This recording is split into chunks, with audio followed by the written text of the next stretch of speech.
Okay. Welcome everyone. Welcome. This is to officially welcome you to the Marketing Experience Summit. And I'm really excited to be your host for today's event. This is something that we've planned for quite a while now, and you're here. You made it. So welcome once again. My name is Mimi Ogoegbe, and today I'm going to be coordinating today's event. We have amazing guest speakers from various industries. So I want you to buckle up, sit tight, and just, listen to everything that will be said today. All right. The Marketing Experience Summit was something we kickstarted last year during the pandemic. And it was really an opportunity to bring marketing professionals together. It was an opportunity to create a safe space for small businesses, entrepreneurs, startup founders, people who just want to win in marketing. I mean, the pandemic came and businesses had no option but to take harsh decisions. But now we can come together to learn from one another. We can come together to inspire one another.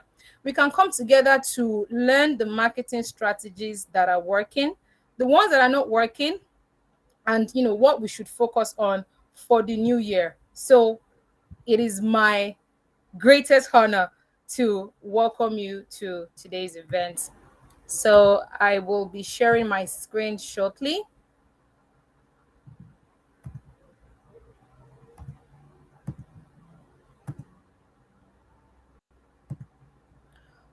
All right, so now we officially begin the summit, and just to give you a brief introduction of who we are. The Marketing Summit is a one-day actionable event, okay? And it brings together various experts from different industries. And it is organized by the Fifth Alley, which is a digital marketing and creative agency. So what we'll be doing today is we'll be learning from people who have gone the distance, have skin in the game, and they will be telling us everything that worked for them and the things that you should focus on that could work for your business. Okay, so the official website for the summit is www.diginexsummit.com. So you can feel free to visit the website and also check out a couple of our previous speakers as well. Okay, now the agenda for today is pretty much simple. We have Temitope Ekundayo, who will be taking us through the essential growth marketing strategies for startups. The startup ecosystem has been growing, it has witnessed an unprecedented growth in Africa, and Temitope is someone who would tell us what growth marketing strategies that startups should focus on from 2022 and beyond. Okay. Our second speaker is Ikogi Amos, and she's going to be talking to us about a couple of brand positioning and messaging activities or initiatives that we can also use in our businesses. Our third speaker, it was and he's an analytics guy. Like, he's going to be breaking down the important elements to help you understand how consumer behavior can influence business decisions. Okay. And our last speaker is Adibola Williams, a content writer. She's going to be telling us how we can harness the power of organic content. Super. So each speaker is ready. Like, they're gearing up to grace the stage. So I'm pretty much super excited that I'm about to introduce our speakers. Are we ready? Are we ready? Okay. Now to introduce our first speaker. His name is Temitope Ekundayo. He's the CEO of Printivo, and we know that Printivo is one of the leading printing businesses that we have in Nigeria and even across Africa. He's also the co-founder and head of growth of Get Equity. And something that you should know is he has over 12 years cognitive entrepreneurial experience. That is massive. Okay.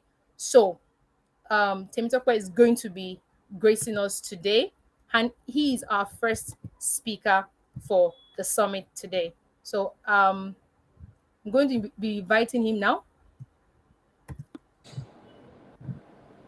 Hi, Tim Hi Tokwe. everyone. Good afternoon. Hi, good afternoon. Hello. Hi. How are you? I think I'm very well. And you? I'm doing good. Thank you very much. Glad to be here. Awesome. Yes, I'm excited, glad to be here. And I'm pretty sure that the audience are also excited and glad to be here. So I'm going to be handing the stage to you now.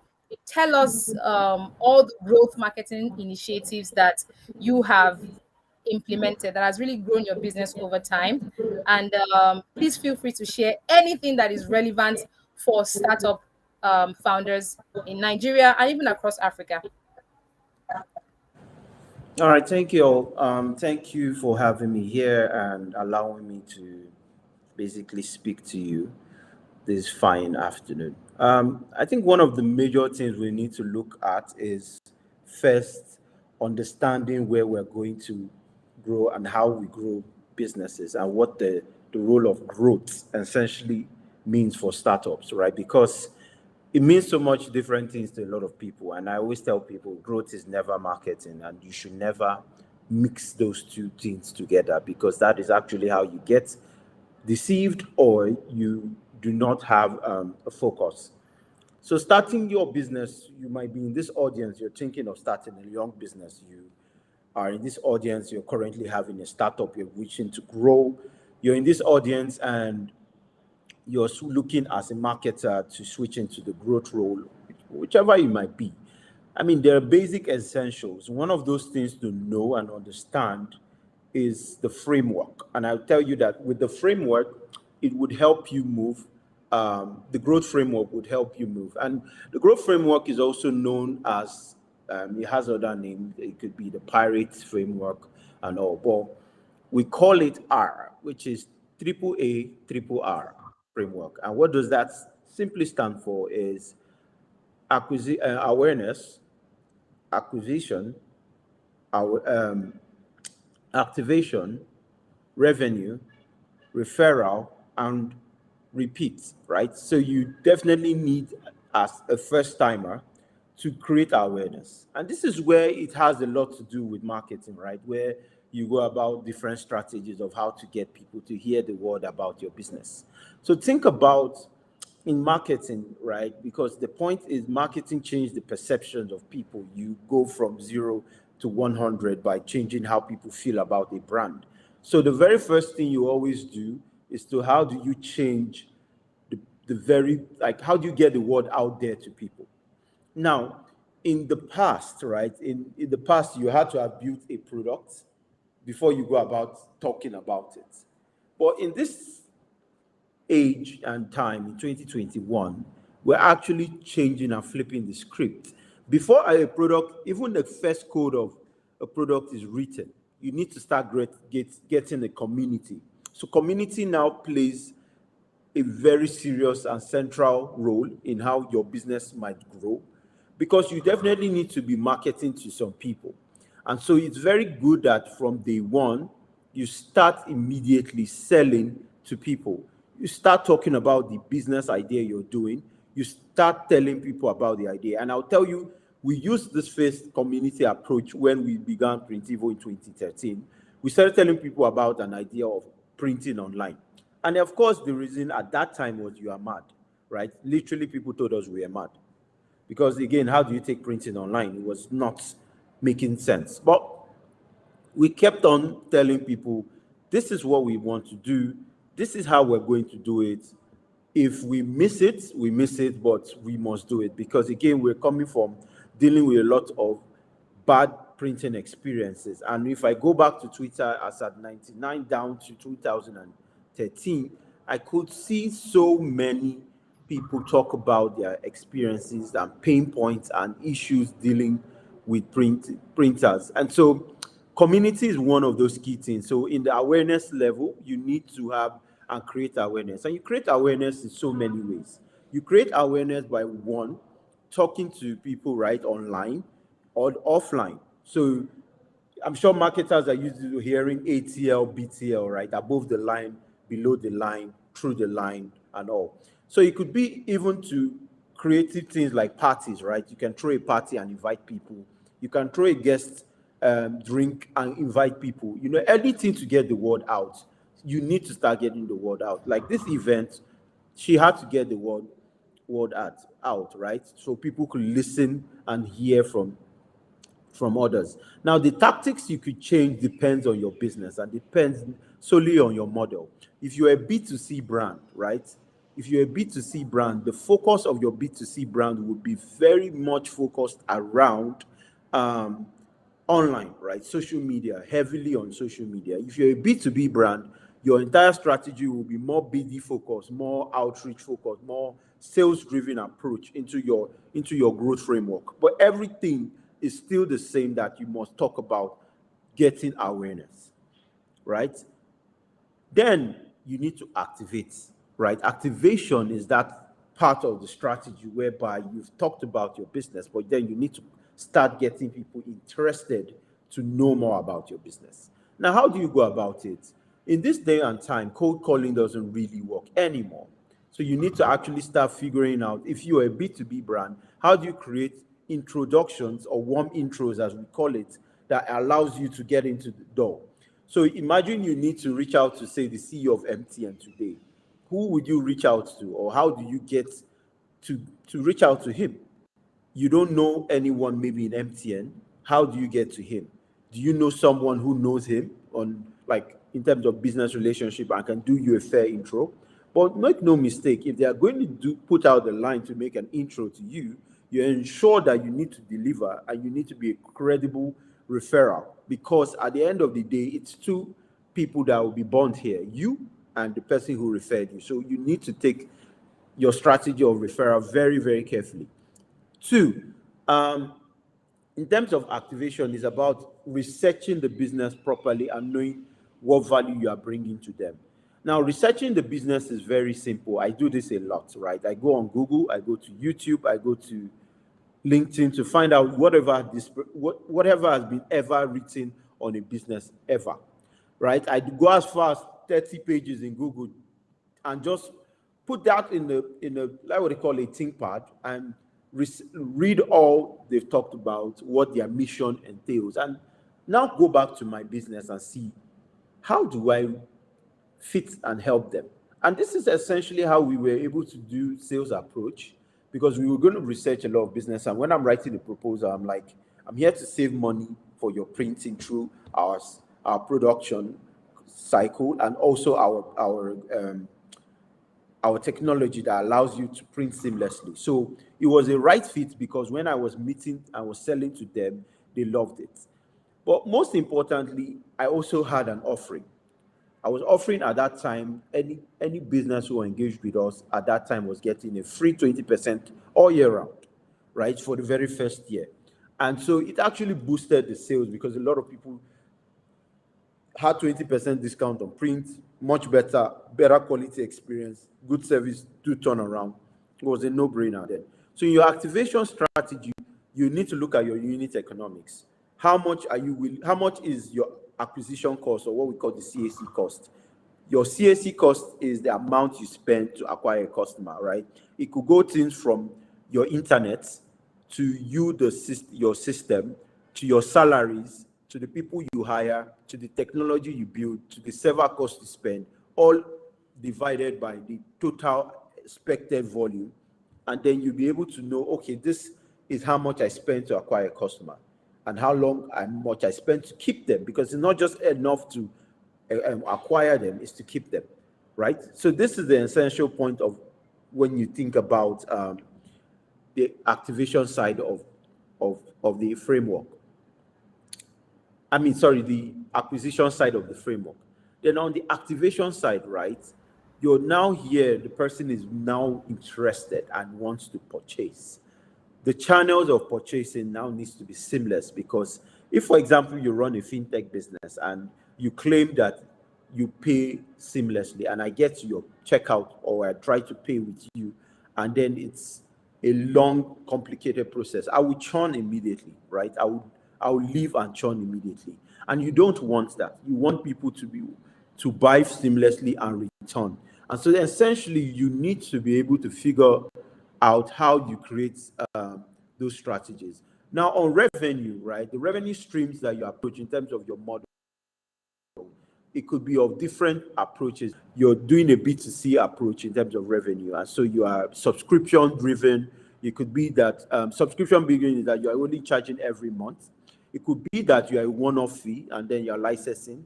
It could be that you are charging you're charging based on tier-based system, or you could be charging based on value, or you could be charging based on time. You could be charging based on recurrent expenditure, or you could be charging based on account-based, right? So you choose the strategy that works from that side. From a B2B side, it could be transaction-driven, it could be affiliate-driven or not. These are interesting strategies that you can work. And for Printivo, trust me, I've tried almost everything, right? Reseller is one of those growth strategies that work for us, where people resell for us. Affiliate marketing, influencer marketing, and in terms of B2B, you have tiered system, key account people, enterprise plan, small plans, and large plan, basic plans in terms of what works. And you need to throw out. So it's not just one strategy that actually makes you successful. It's a mix of all that you try out, experiment, and see which one kicks off or moves the needle faster. In terms of referral, all I talk about in referral here is your customer strategy. If you don't give a good customer experience, people will not, right?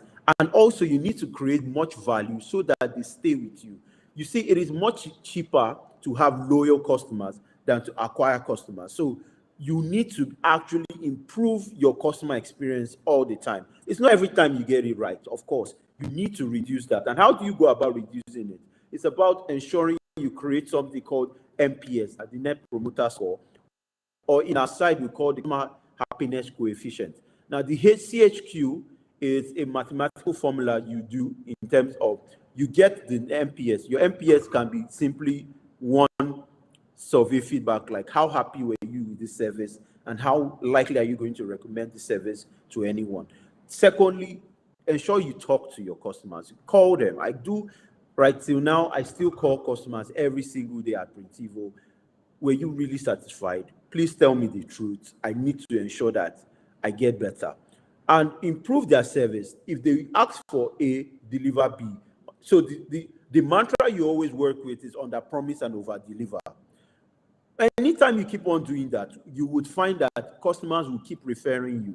And that is the essential lifeblood of you. If you get natural organic referrals, that's the sweetest part in marketing you can be. Word of mouth is one of the best things you can get, and it's best coming from customers. You cannot market more than your customers. If you want to check, try and see a happy customer marketing your brand. You won't even believe it's your business. And that's essentially why you need to focus extremely more on your customer experience and experience journey using and unlocking the value of your product. If it takes 60 steps to unlock the value of your product, then that is the problem. You need to cut down the steps. I ideally say at least within 5 steps, I'm achieving and unlocking the value of your app. If I need to send money, I need to be able to log in, get to the place, put in my account details, and send money where I need to send, and it's done. If it takes me too many complicated places, I will leave your app. In Printivo, it's just 3 steps to order with us. Please, you either go on our platform, you see the our editor, edit, and place an order, upload your design, or request a design, and it's done. 3 simple steps. No too much complications, right? And then, of course, the last place, which is called return. You need people to return, which is which is about looking at your LTV, right? Which is your lifetime value of your customer. Now, the point of return customers, how do you create customers to return? You need to, again, first and foremost, find why people first bought that product. At that point in time, they were buying that product. There was a reason. And so you need to unlock many of those reasons for them to be repeat customers. So it means either you're giving them the right customer satisfaction, or you're giving them the right product value, or you're helping them unlock the memories of why they bought from you. And you need to keep on in that cyclical framework of a loop. So it's a loop framework in terms that As someone buys and refers you, other people buy and refer, and it continues. And then you go back to them, say, oh, I know you bought from me XYZ. I've not heard from you for a while. Come back. Here is like a 50% off, or not even that. Come and get something for free. All I need you to do is just spread the word out to 4 of your friends, which is influence. And if you influence, the cost and unique economics of getting that person to influence and get 4 more people will cover the cost of actually getting the product for free. So you will try interesting strategies of even saying anon, right? Creating an anon framework whereby you say, oh, someone has bought a gift for you. It's actually from us. It could actually be whereby they become you do a kind of countdown whereby all your old customers become your legacy customers, where immediately they buy something for you. You create a loyalty discount for them, and it means, now this is the sweetest part of things, people might come to you to buy something, but sometimes they might want something else. So interestingly, can you find the complementary product to you? So if you remember, there's a company called Zappos, in which Amazon bought over, right? And people used to come to buy shoes, but interestingly, they even ordered pizza through Zappos. But because of the awesome customer service they got from Zappos, a lot of people just kept coming back, right? To speak to the customer service. That's all. But it was the way they were able to convert people to buy more shoes. Someone was already having 30 pairs of shoes, but still buy more shoes because of they loved working and speaking to the call center, the call experience people at Zappos. So in your case, what would be the complementary service? It could be that people order from you and then you help them get cheaper tickets from, say, a movie joint, if you sell maybe popcorn, and then your complementary businesses. So you need to find that adjacent business you can partner with that can unlock. So that's why strategic partnerships are very key in unlocking repeat customers. You need to look out at people who you think are the same wavelength as you do, and then you guys can create cool marketing campaigns to create more repeat customers. But most importantly, studying your churn rate, and which is what you do something called cohort analysis. Cohort analysis means if someone joins today on the first date of January for the very first time to your platform, you put them in an Excel sheet. The next day, that's day 2, but then it means the people who joined on day 2 are going to be in another sheet as day 1. So you keep on studying how long people stay on your platform for as long as they join every day. That gives you your understanding of why people churn, and how long people stay on your platform before they decide to find something alternative to do. What are the alternatives? And you see, if you notice throughout this framework, I never talked about your competition, and it is reason why. Focusing more on your customers than your competition is the most important thing for you when you are growing, because your competition is doing X, Y, and Z, is working for them because of the strategies they are implying based on their customers' feedback and not your customers' feedback. So you need to first get your customers to tell you, see, your customers will point you in the right direction because they are the one experiencing your service, and they can tell you, oh, please, why don't you try this hack? Why don't you try this? We will need you to do this. And then you start creating those hacks to build your business. And then, of course, you can then decide to try out new experiments. So the thing I like to do about experimentation is that I always like bold and very big ideas.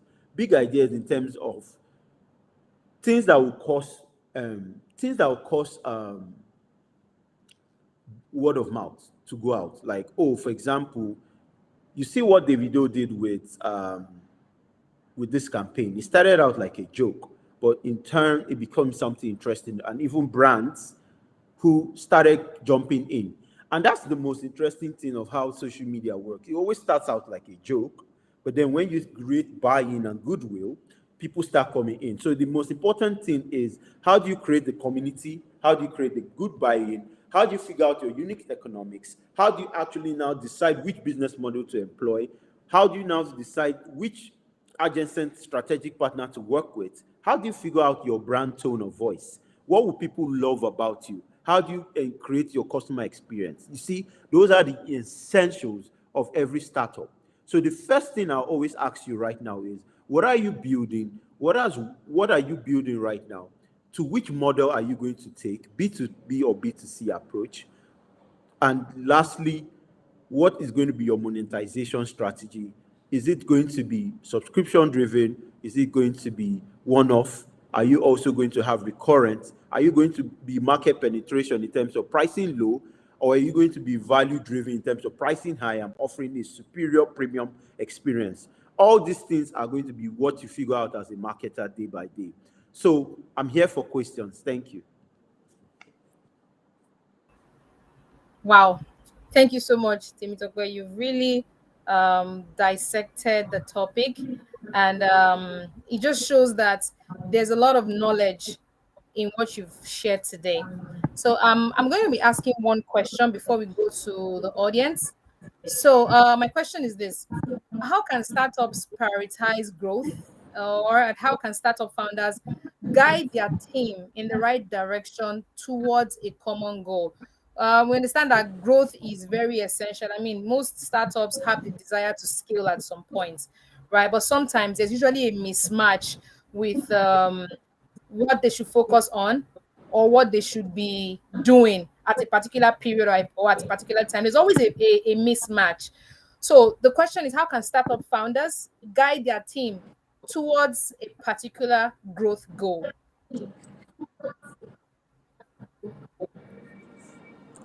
All right, thank you very much.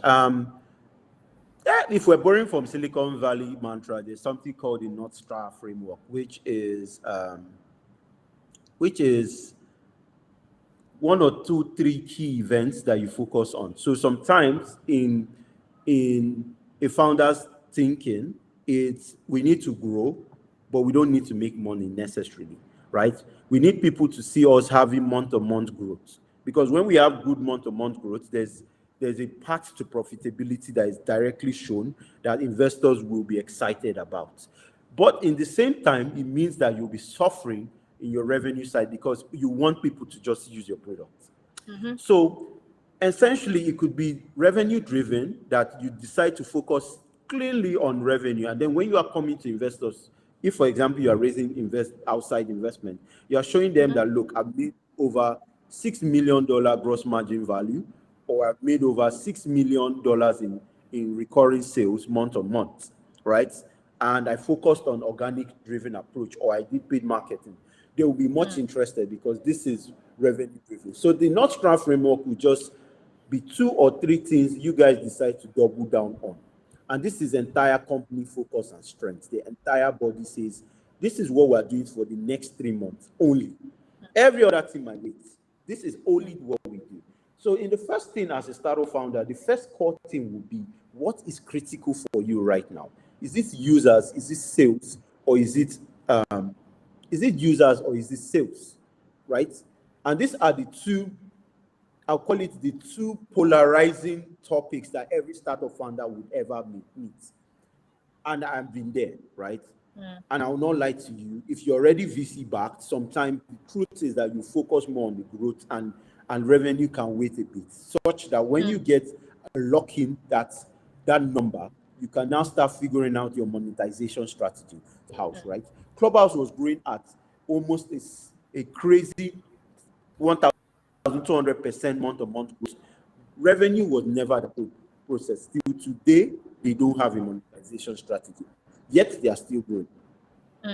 So sometimes the focus is just going to be all about growth. But of course, sometimes when you get to mature, you might think out which would be more interesting for founder and for a VC to hear.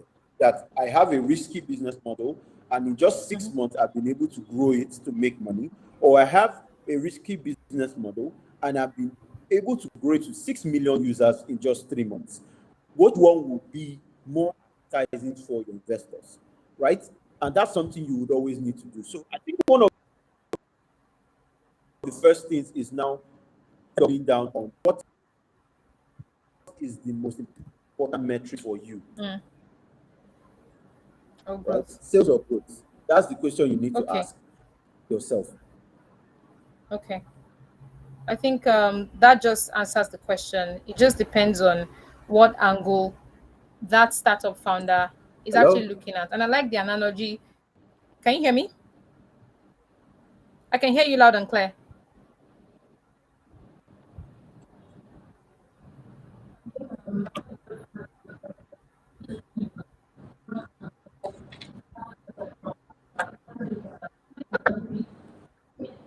Yeah, I can hear you. Okay. Okay, awesome. So my next question is this: can growth be automated? Because I understand that as a startup founder, some startup founders prefer to start their business from a lean approach, doing a lot of things um, manually, right? So, what aspect of growth can be automated? Hi, I can hear you actually. Sorry. Mm.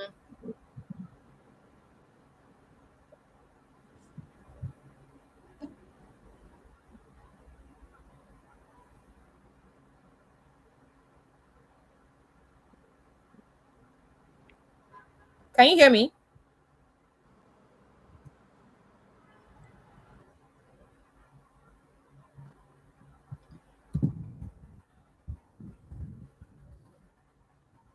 Hi, Tenjoka, can you hear me?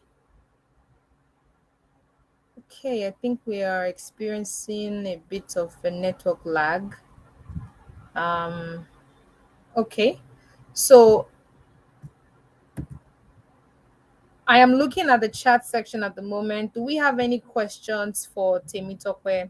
I think he has really shed more light on growth strategies that startup founders should focus on. I think that it is important to always understand what is what is essential for your business as a startup founder. Do you want to grow first and monetize later, or do you want to monetize now? That is like going, you know, going from the back.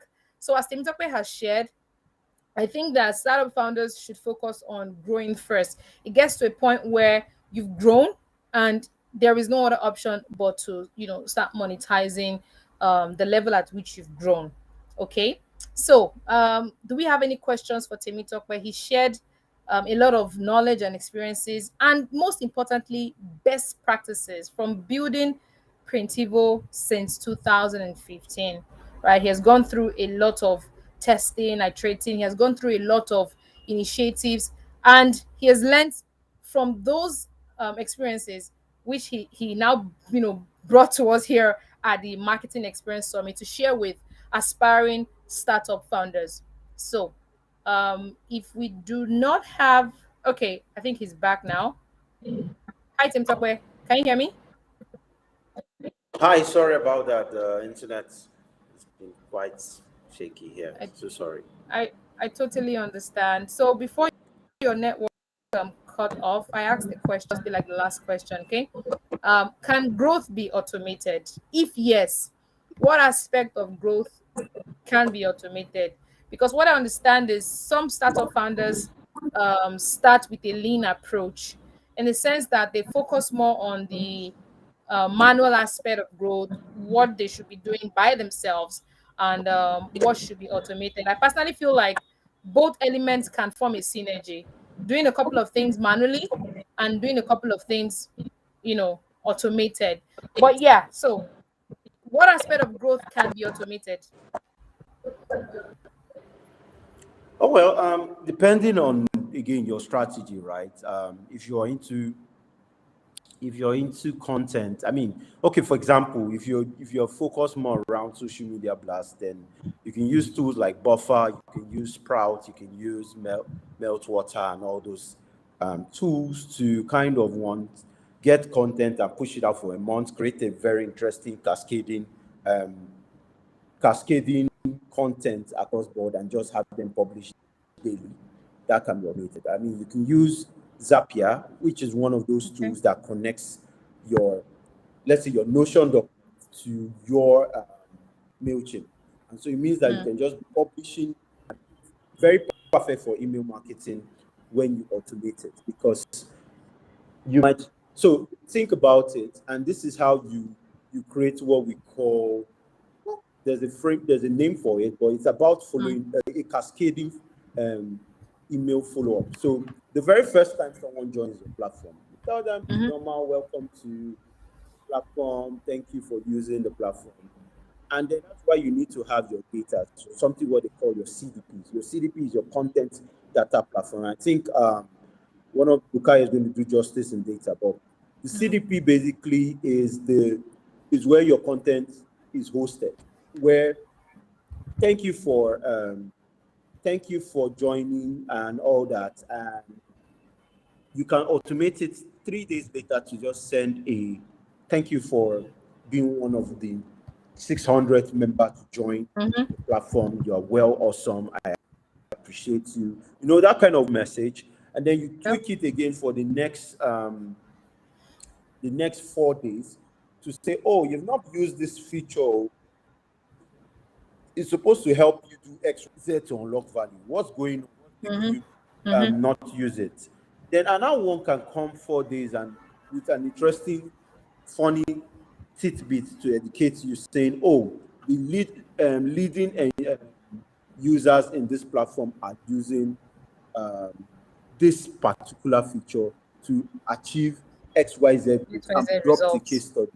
What you have done is to use email to actually market to someone across board, and you have not all these things you've done. You don't have to have manually sent it. You just automated the response and sequence and the frequency of how it goes, and you can then use tools like I've mentioned, Zapier, to connect Yeah. where those contents are hit to where the Mailchimp outbound goes out to, and then you can then segment your list to the type of people which we call your cohort segmentation, whereby this type of users are users who have only signed up, meaning they don't know nothing about you. And then that kind of focus is more about brand engagement. And then this type of cohort are people who have used you, and then the kind of emails they are talking to them is endearment to continue to use your product. And these are your active user bases. You're not sending emails to tell them use me more. All this Yeah. segmentation. So you just write it once and deploy, right? In terms of sales automation, right? You can do Okay. sales automation from your telebound, whereby you have SMS. So in sales, people don't even know how important SMS is. SMS. If you Yeah. yeah, if you send SMSs well targeted with deep links, right? Deep links are links that take you exactly to call actions or the CTA of what you want to happen. You can send uh, SMS with deep links in case the people are using devices or Android devices that you need, right? It means that you can actually automate that SMS to go out every 2 months. And like in those 2 months that it goes out, you can change the topic and content, but of course still keeping the content, the CTA approach. This is Black Friday. You're going to be seeing a lot of SMS marketing, and in your sales approach also, you can actually create a teleprompt which sends the message to someone that, oh, um, how do I put it? Like it looks like we've been talking too much. Sorry, I think it looks like we've been chat buddies, and I can just go out.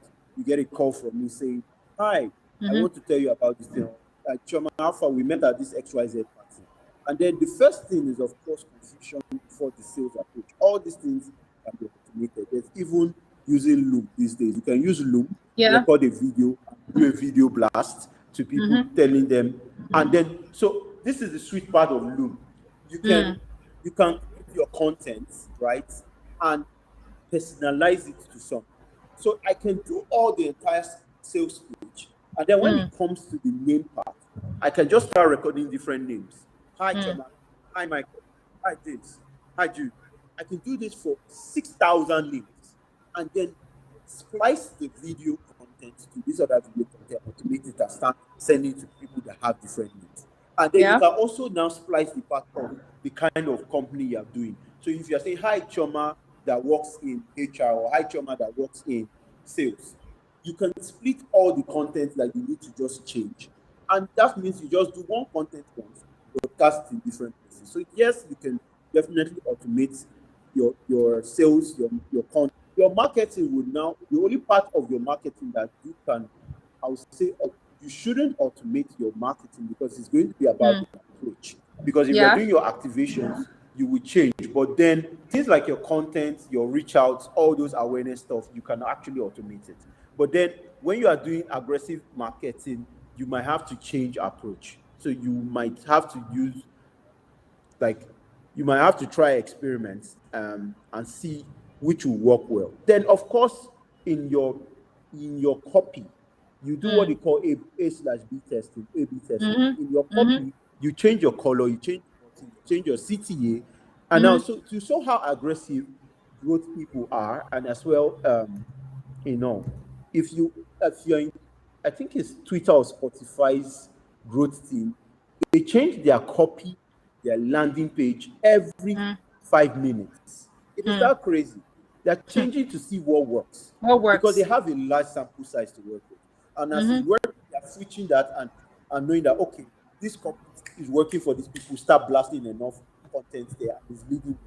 And if you notice, if you're working with Spotify, it's based on your personalization settings. They kind Yeah. of automate what you listen to The, because the you've locked in a algorithm new already knows framework what you like. continually. So of course you can automate a lot of things. So Yeah. you just need to know which parts of the Parts. automation cycle you want to have and which part let human beings think about. Thank you. Thank you so much, Timitope. I have to let you go now. But in everything that you've said, really, So I if mean, we I'm good. want, yeah. So if, from everything you've said, I think that what I've been able to grasp is that if you really want to Hello. guide, hi, can you hear me? I can hear you loud and clear. I can see you loud, clear. I don't know if you can hear me.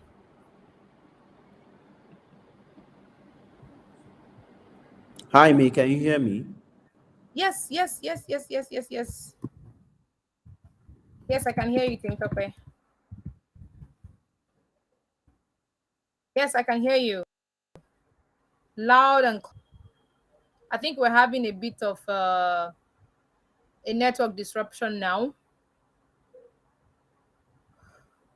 Okay, so from what Temitope has said, I think it is important to understand your consumer journey and how you can automate some certain things to meet them at each point of your journey. Okay, so yes, growth can be automated, not every part of it. So your sales activities can be automated, your communication can be automated, but your activations cannot be automated because you need humans activities in that. You need human interaction, but your customer journey experience can be automated, sending personalized communication at each point of the journey just to make sure that the experience is adequate. Okay, so we go to the next speaker. So I'm looking at the chat. If there's any question for Temitope, there is none.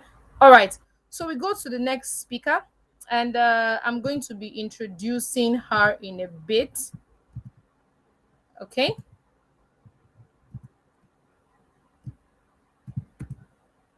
All right.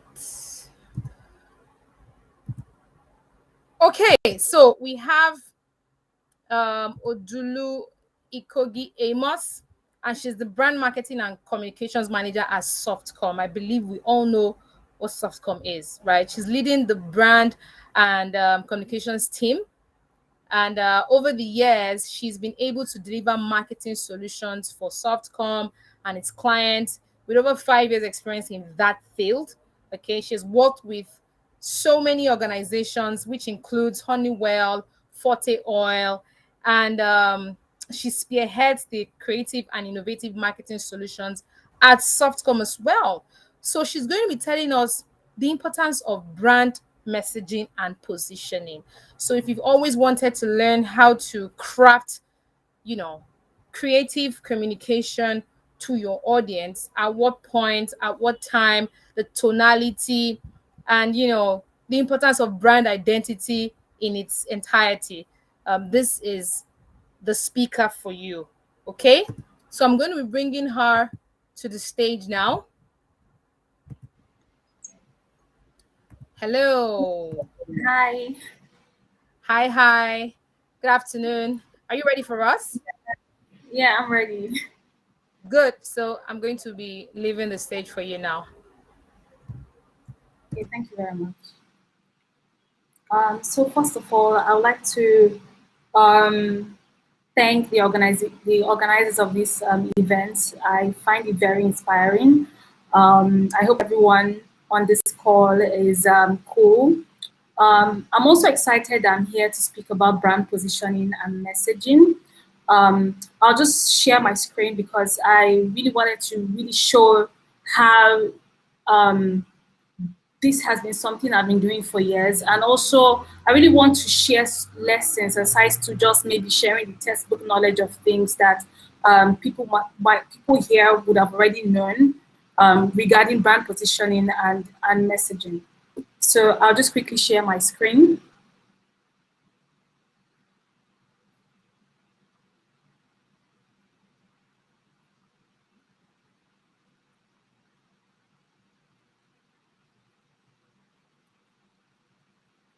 Please, I just want everyone to confirm if they can see in my screen.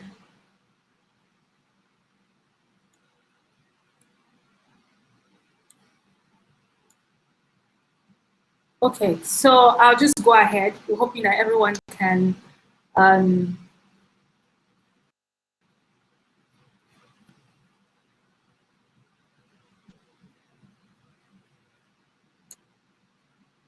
hoping that everyone can see my screen.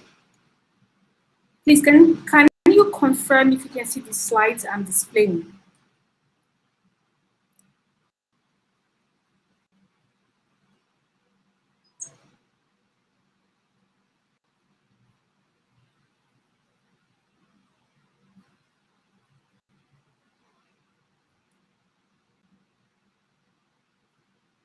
Okay.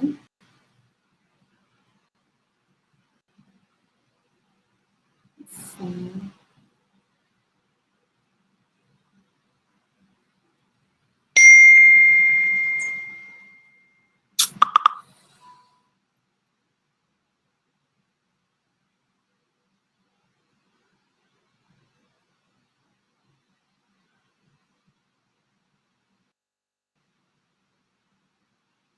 Please confirm if it's now visible.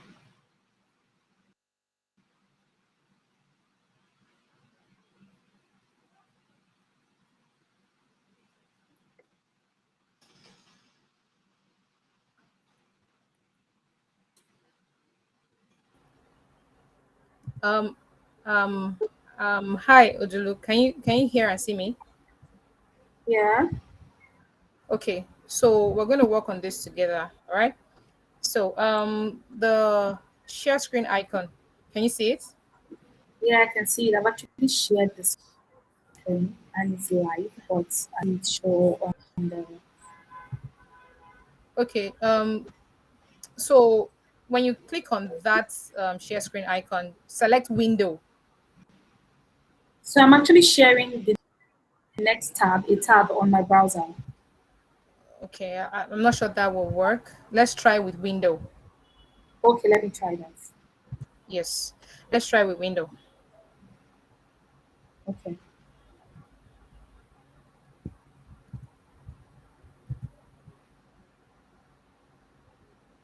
So can you see it?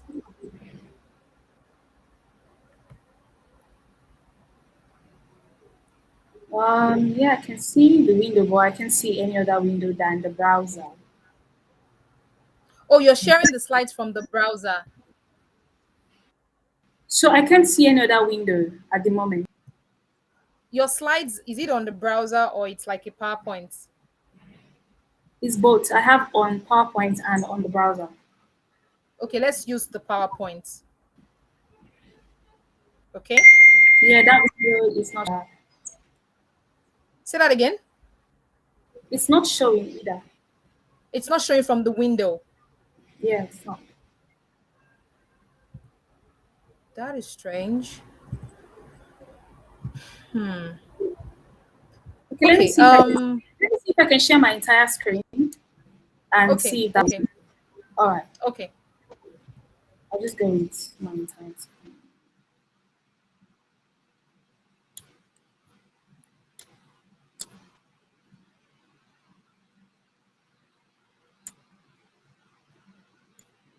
Can you see my screen now?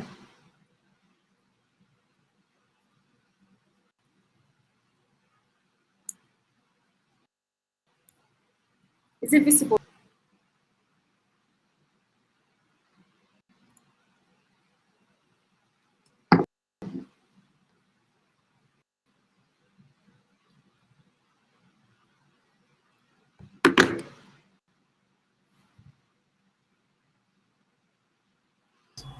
Can you confirm seeing my Yes. screen? Yes, yes, yes. Your screen is now visible. It's visible now. Okay, sorry, lag. Okay, so as I was saying earlier that I really appreciate that I am here speaking about brand positioning and messaging at this moment. Um, like I said before, I really appreciate that I'm given the opportunity to speak. I like this event. I think it's very inspirational. I'm excited that it's here. Um, so I can come here and tell you the textbook things of what you need to do, but I believe that there's Google, there are causes for that, right? In me coming here to speak, I deeply thought about it, and I deeply thought about what I would say to a gathering of like thriving marketing professionals and people that are doing great things in their spaces about brand positioning and messaging. And I know that in here, we have a fair understanding of how it works, right? Like the brand, right? We know that unlike what many people think, that, oh, branding is about creating a pretty logo, picking nice colors for your brand, and deeming your business branded. We all know here that it's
Okay, I think, can anybody hear me now?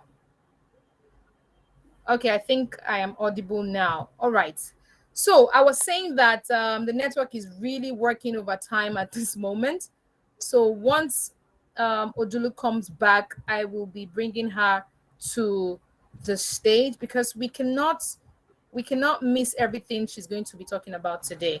I mean, communications is important, and she's someone who has adequate years of experience in that space. She's going to be talking about how brands can be perceived the essential communication strategies for internal stakeholders and external stakeholders, the difference between visual branding and brand identity, why it is important to segment communications to different platforms, communication tonality as well, how to manage crisis, the right communication to put out when unforeseen crises arise, right? So all of these things is what Odulu will be talking about today. So I want you guys to sit tight, right?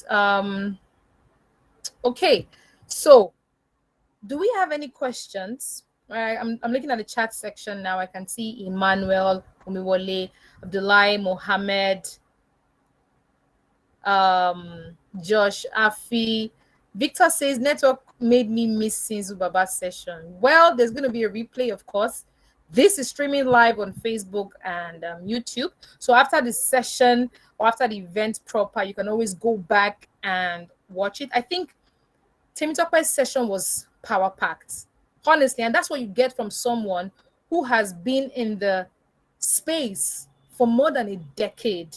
That's what you get from people who have, you know, um, walked the walk and talked the talk. These are people who have, passed through a lot of experiences in their business lives. So yes, I personally will go back to watch his speech, and I think every aspiring startup founder should, listen to Temitope's presentation.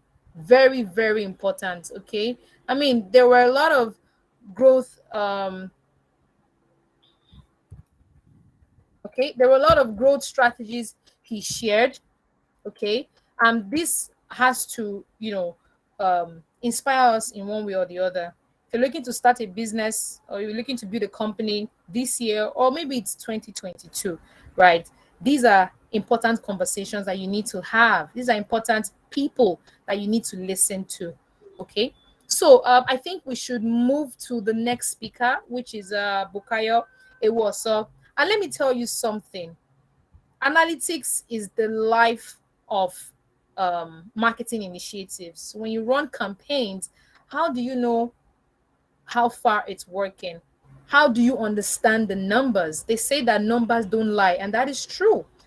Top of your head, you might not be able to understand consumer behavior. You're thinking from the side of the business owner. But however, if you want to understand people's perception about certain things in your business, you have to go back to the numbers, you have to go back to analytics. And Bukayo will be taking us through that. Okay, I think Odulu is back. Hello. Yes, I'm so sorry. Can you hear me?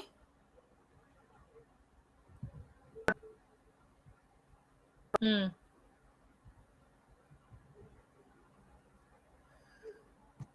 Okay.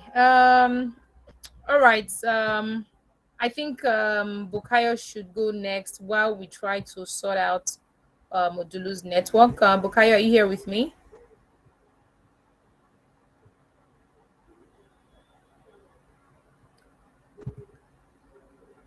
Hi, Bukayo.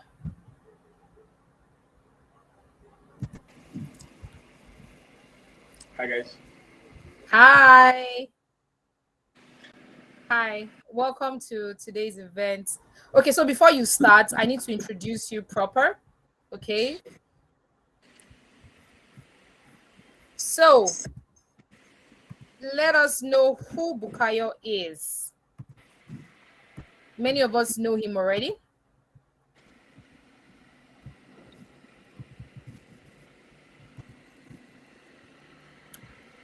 All right, 1 second.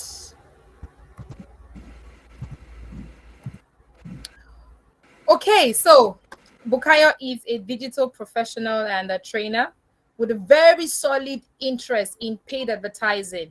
Of course, for someone to really love analytics, they need to have a strong background in paid advertising. He's the key account manager for Eskimi. He handles the West and Central Africa region, which is such a huge position, right? And he's managed a lot of telecommunications brands, as you can see from the screen: Globacom, Airtel, MTN, First Bank, GT Bank, Nine Mobile, Indomie, Promasidor. Hey, okay. Without further ado, because honestly, someone with this caliber of experience is very essential for today. I'm telling you. So, Bukayo, I think that I don't have to talk further, right? You're ready to do justice to today's topic, which is understanding consumer behavior through analytics, through the numbers, right? So I'm going to leave the stage for you, okay? Thank you. So I'm going to share my screen. So I'm probably going to need you to please confirm you can see my screen. And also, I'd like to explain that my slides are not usually very wordy. So you might expect to see like 100 million slides, and you wouldn't see that. So please confirm you can see my screen. I definitely can't see myself, but that's fine.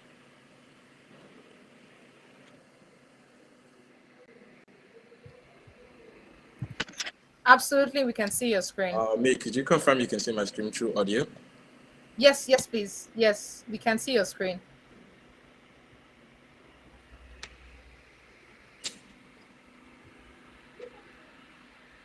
Can you hear me? I'm not sure if anybody can hear me. I can hear you. I can hear you. I can see you. Hello? The network is. Hi.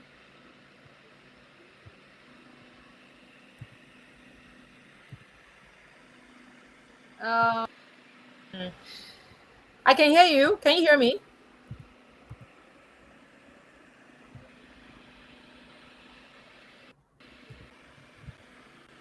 Hi, Bukayo. I lost you for a second. Can Can you you hear me? hear me? Yes. Yes, I Yes, I can. can. Look, I wasn't sure if you could see my. That's why. We can. Yeah, I can see your I screen. think it's showing my entire screen. So, Just, I think you should pick the window option. oh, okay. Give me a second. So I think I will need to exit and use Chrome instead of that. Okay. So give me like 30 seconds. All right.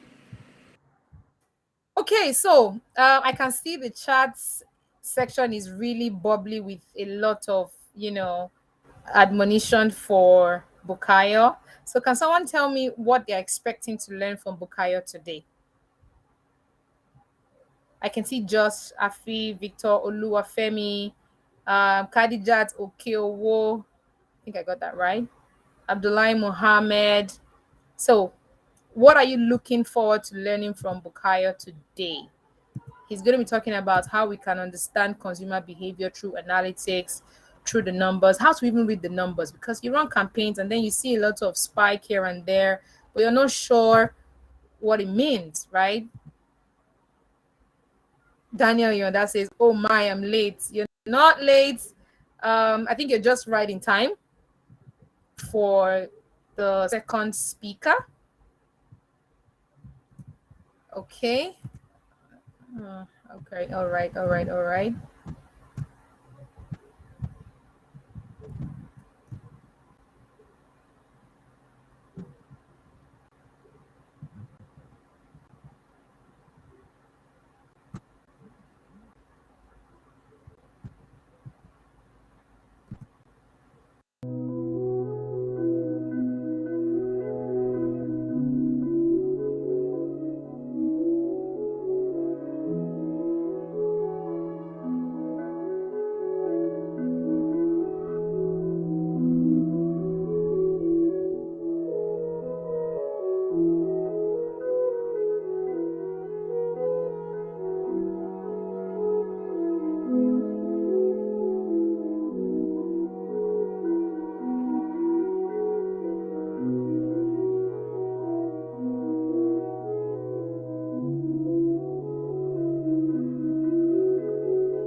All right, I think Bukayo rather. I think he's ready. Hi Bukayo, I'm ready when you're ready. Okay. All right. Okay. Can you hear me? Loud and clear. Can you hear me? Loud and clear. So Ah. the stage is yours. Thank you.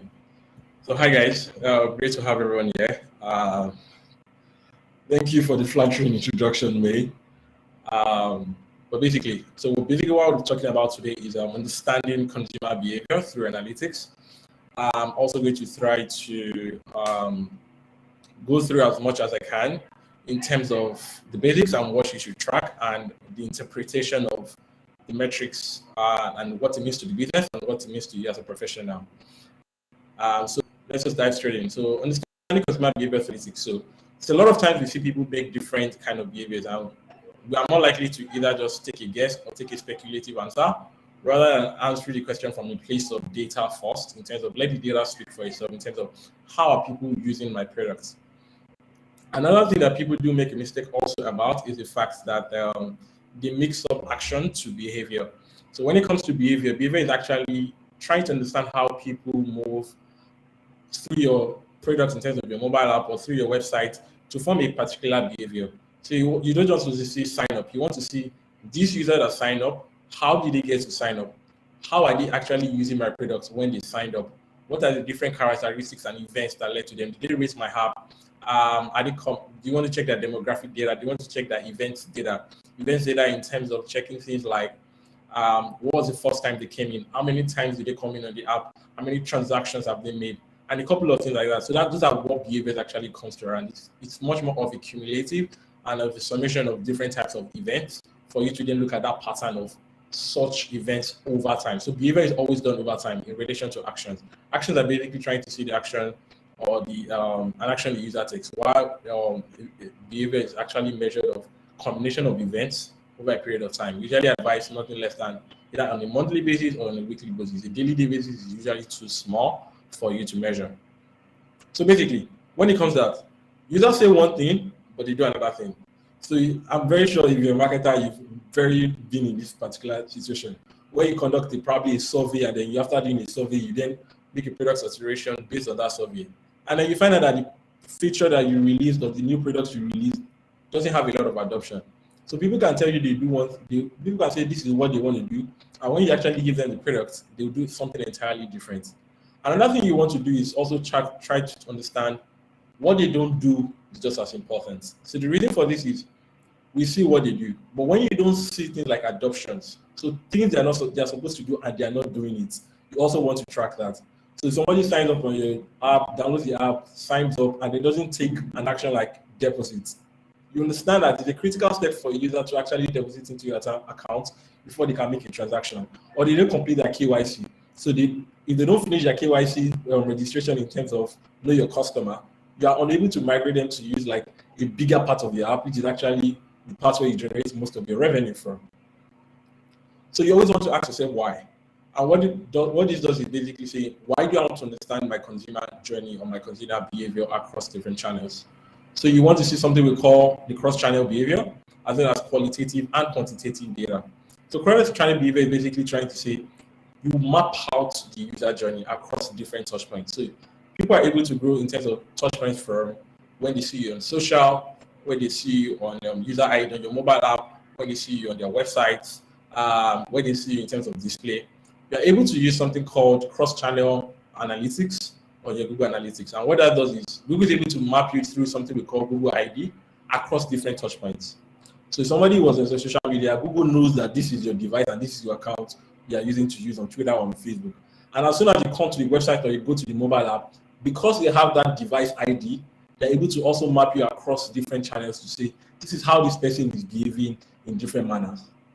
Another thing is qualitative and quantitative. So I see a lot of people sleep more on quantitative data in terms of how many times this user used my app, or how many leads was I able to generate, how are they behaving on my website, what part of the website are they using a lot more, what part of the app are they using a lot more in comparison to the other. That's much more quantitative data, quantitative data. But when it comes to qualitative data, they come to things like interviews. You need to do something we call win-loss interviews. You need to observe something by observations and try to deduct data intelligence and data insights from that in particular. The sweet spot in between that will set you apart amongst your competitor. And that's where the last slide I talked about, people do what they don't tell you, comes in terms of qualitative through using observation as a whole. So let's talk about the benefits. So you might, after saying, why should I actually understand my consumer behavior through analytics? It's quite important to your business as a whole when it comes to personalization. So what it does in terms of personalization for you, benefits into your business, is that you're able to understand what time users use your app the most, or what time people actually sign up or use your product the most. You're able to understand the kind of messaging that works, so you don't speak to everybody the same way. For example, let's use two different personas for the same products. If me as a user, I'm using myself an actual behavior that I do have. If you're trying to sell to me and trying to sell me this is a discount of 40%, it's the cheapest product, or it's one of very affordable and all of that in the market, trying to sell a product to me in that manner, you're most likely not going to get me, because that doesn't make me think. That's not the kind of messaging that resonates with me. If you talk to me about quality and satisfaction and good consumer experience, you are more likely to convert me as a user, whether it's through your app, B2C to consumer, direct to consumer in terms of D2C, or business to business. So what this does to your business in terms of personalization is you're able to understand what time people actually react better, what type of messaging works to them. Should I speak to them in a cheaper or discount way? Is it a pinpoint of they want quality product? They don't really mind the price, so they can afford it, but they want to be sure that it's a quality product. And once you have these proper segments done, you can speak to each segment of customers very differently.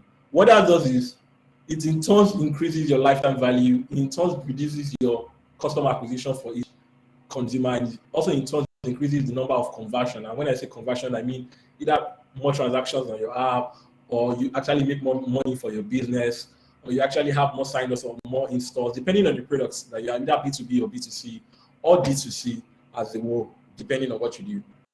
Another thing it does in terms of is retention.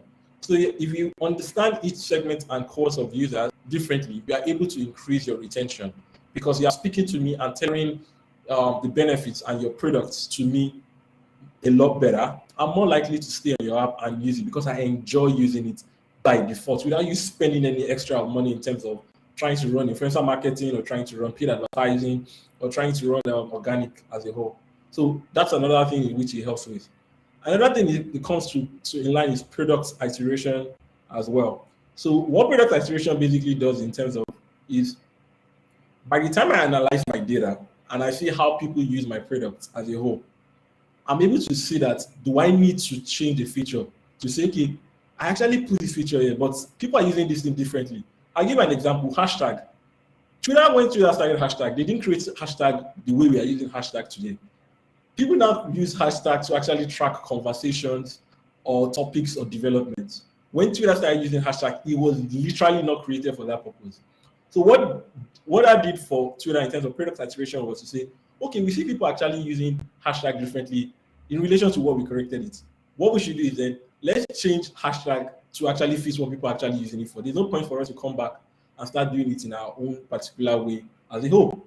So that's what happened. That's what product saturation does for you. Or if you need to release a new feature, if it's a feature of your app or it's a new type of product and you say that adoption is high, you're able to increase that. Or if you release a feature, adoption is not high, able to reduce that as well. Another thing that comes into play here is process saturation. So we'll speak a lot more about this when we go down the slide in terms of funnel. I'm really trying to make sure that I capture a lot in my 20 minutes time. But basically, what process saturation does is you want to see the flow that people take. If you typically say, I want people to download my app, sign up, deposit, and then make a transaction. Typically, that's how you should go in terms of making, let's say your product has to do with transferring money across borders. So you're trying to send money from Nigeria to Canada. And then you find out that when people download the app, they sign up. They're unable to find out where they deposit money for them to transfer the money as they go, or they can't find where they link their accounts. So that's a process problem.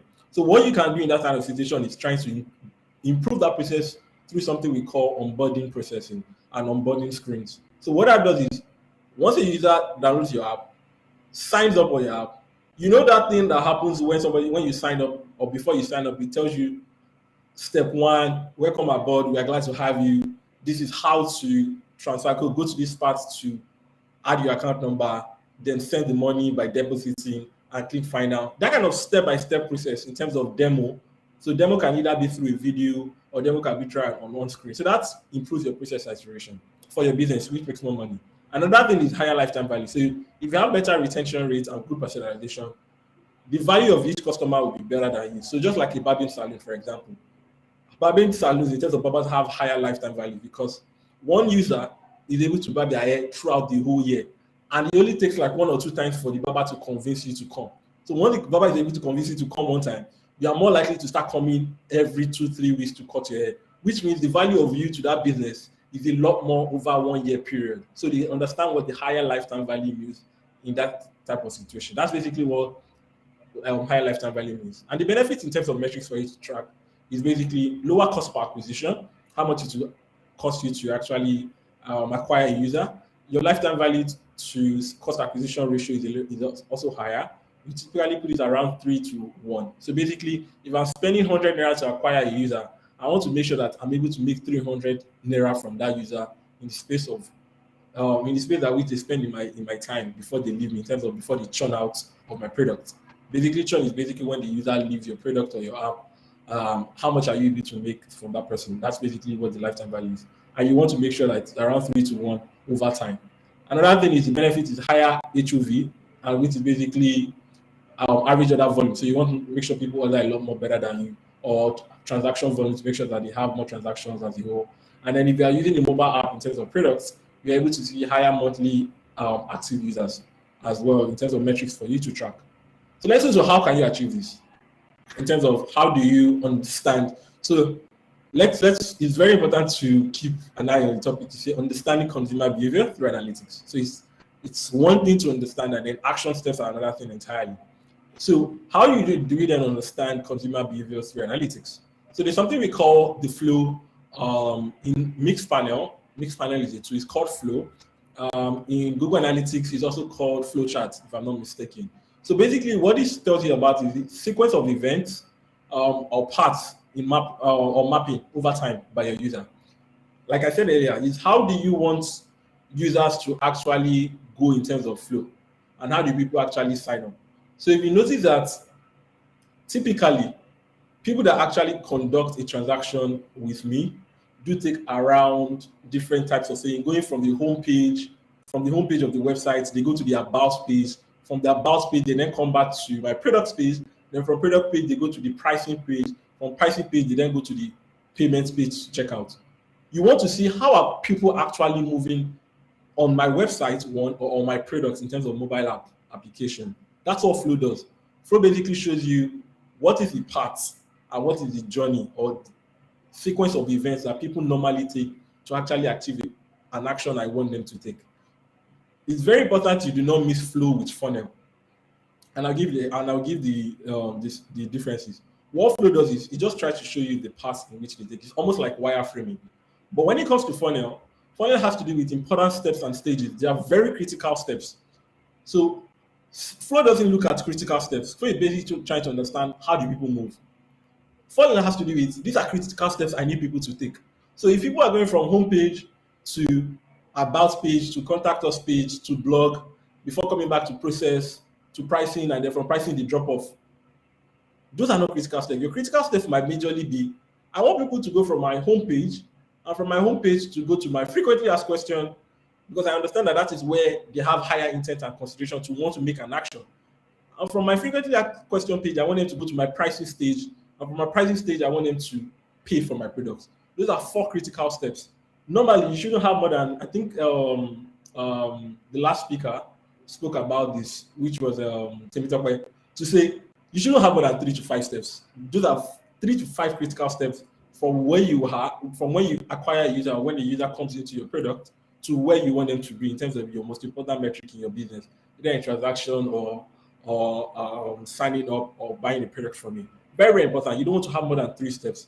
And basically what Funnel does is it tries to show you how many people are dropping off according to these steps. So let's make the example of the one I have here to say, download the app, sign up on the app, and make a deposit, for example, or sign up, deposit, and make a transaction. How many funnel do you want? So if you have 100 people coming in to download the app, let's say 100 people downloaded your app, and then when it comes to sign up, you have about just 20 people signing up on your app, even though 100 people downloaded the app. So 20 people only signed up. And when it comes to people depositing, you have only 5 people. It shows that there's a high drop-off between those critical steps. For you to understand why was it a high drop-off, you might then have to go to your flow to understand how are people moving to get to the sign-up, or how are people moving to get to the deposit. Is there a drop-off? Is there a problem? Is there a bug on the page? Is there a bug on the app? Are they trying to do OTP in terms of one-time passwords? They're not getting the code to their phones. So different things like that you have to troubleshoot to understand how are 100 people downloading and only 20 people are registering.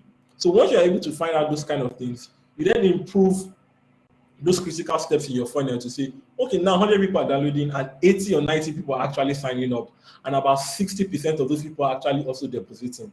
So you can see those critical steps, and how you find out that thing in terms of drop-off is going to your flow. So it helps you to see the conversion rate and your drop-off. Then segmentation has to do with cohorts. So segmentation and cohorts are a little bit different. Cohorts is embedded in segmentation. Segmentation is a little bit has to do with just events and characteristics. So this person, it can be done through demographic, usage, attribution, or behavior. So I can say, okay, I want to segment by people that downloaded my app on this day. You segment that one. But when it comes to cohorts, you have a criteria, a timeline, and events, or combination of events as a whole. So that's what basically it does in cohort. And cohort is able to see different attributes that people take as a whole. So if I say people that downloaded my app last month, in the last 7 days, and also created and also deposited, what are the actions be over time? This type of people, I want to analyze the kind of behavior that they have. That's what cohort does. You're able to analyze people in cohorts. Cohort analysis is something entirely different. Qualitative data, so I'm trying to speed up because of time. Qualitative data basically try to speak about win-loss interviews, and win-loss interviews enables you to understand when it comes to, how should I put it? How many people were you actually able to converse? The people that registered your app, you call them, understand, or bought your products to understand that, oh, you want these people. You also want to call people that you lost, people that didn't use your product, or people that dropped off at the moment, and understand how things were better. That's qualitative. You're able to over that and understand why. It helps you understand why a lot better.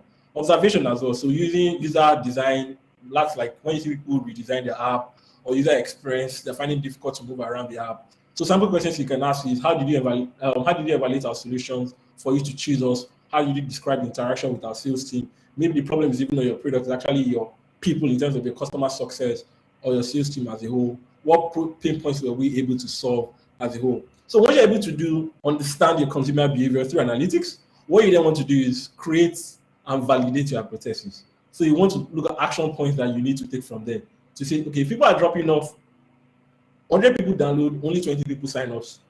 What might be the problem? Once you find that, you then create hypotheses and then experiment to see if there's an improvement in actual hypothesis that you created. To say the problem is the drop off, or my problem is my OTP. People are not getting my SMS through. Do not disturb. So that's what you do. You then run experiment and then you then compare what the result was in the last 1 month and what the result is 1 month after you ran the experiment as a whole. So hypothesis and experimentation is another discussion entirely. But basically, tools that can help you to understand consumer behavior are things like your Google Analytics when it comes to websites and a couple of mobile apps. Mixpanel is better when it comes to product analytics. If you are looking at mobile applications, Customer.io helps you with segmentation. Mixpanel also helps you with quote analysis. Customer.io helps you with segmentation of audiences and personalization of messaging. Hotjar helps you to understand heat maps. So on the homepage, you find out that people are actually clicking on the left-hand column better, and they can't find the learn more button you want them to. So you see that, how should I change this thing from the right-hand side to the left-hand side? So Hotjar helps you to understand the heat map of your page or of your app as a whole. So once you do this, always remember it's not a process of you finish and you stop. No, it's a rinse and repeat. You do this, after you're done with your experimentation, you go back, create another hypothesis, and then you do that. So that's how you can improve your products and increase what you're trying to do in terms of based on your consumer behavior for your business as a whole. Thank you very much. Over to you, May. Okay. See, everyone in the chat section was pretty much saying Bukayo na OG. And honestly, you're OG, your GO, your OGO. I don't know if there's anything like that. But basically, I mean, this is your bits, and you've literally demystified everything about understanding consumer behavior. Like someone said, powerful. I think this is very powerful. Okay, so thank you very much, Bukayo, for sharing your experiences. I'm looking at the chats. Does anyone have any question for Bukayo? Before we move to the next speaker, we have less than 30 minutes actually to go. So do we have any questions? Emmanuel says General Overseer. General Overseer for Analytics. So that's GOA. All right, Bukayo. Thank you so much. If there's any other questions, I can always, send them your way. Thank you so much. Thank you. All right. So, Odulu, are you ready for us? I think the network has decided to cooperate with us now. So yeah, so I'm bringing Odulu back to the stage. And remember, she's going to talk about brand positioning and messaging. See, all of the things that you're hearing today are from people who have tried and tested, and they've discovered what is working. You heard what Bukayo said. There is no way you can understand the behavior of your consumers if you do not understand the numbers. And when you understand the numbers, you are able to make certain business decisions. Okay? So, Odulu is ready. Hi, welcome back. Thank you. I really apologize for the network issue. Yeah, that's totally fine. Even the viewers understand. They understand our frustration with the network today. I'm telling you, I can see some comments and people are like, the network is against us today. But anyway, I'm glad that you're back. So you can feel free to share your screen now. Okay. I'll just quickly run through what I had to present. Okay. Please confirm if you can see my screen. Yes. Okay, thank you very much. Thank you for understanding with the internet issue. As I started earlier, I was speaking about brand positioning and messaging, and I spoke about how it is important for every business to have a plan around brand positioning and messaging. That unlike the normal knowledge that everyone has about brand positioning and messaging, we in marketing understand that it goes deeper than the usual. It goes deeper than putting colors and creating a logo and all. It's more about bringing your business to your audience and getting them to find your brand appealing, to even take an action towards your brand, right? So I also went ahead to speak about brand positioning and messaging, that it is the game of influencing perceptions, and these perceptions lives in the mind of your audience, and it's very important for you to build a connection with them. All right.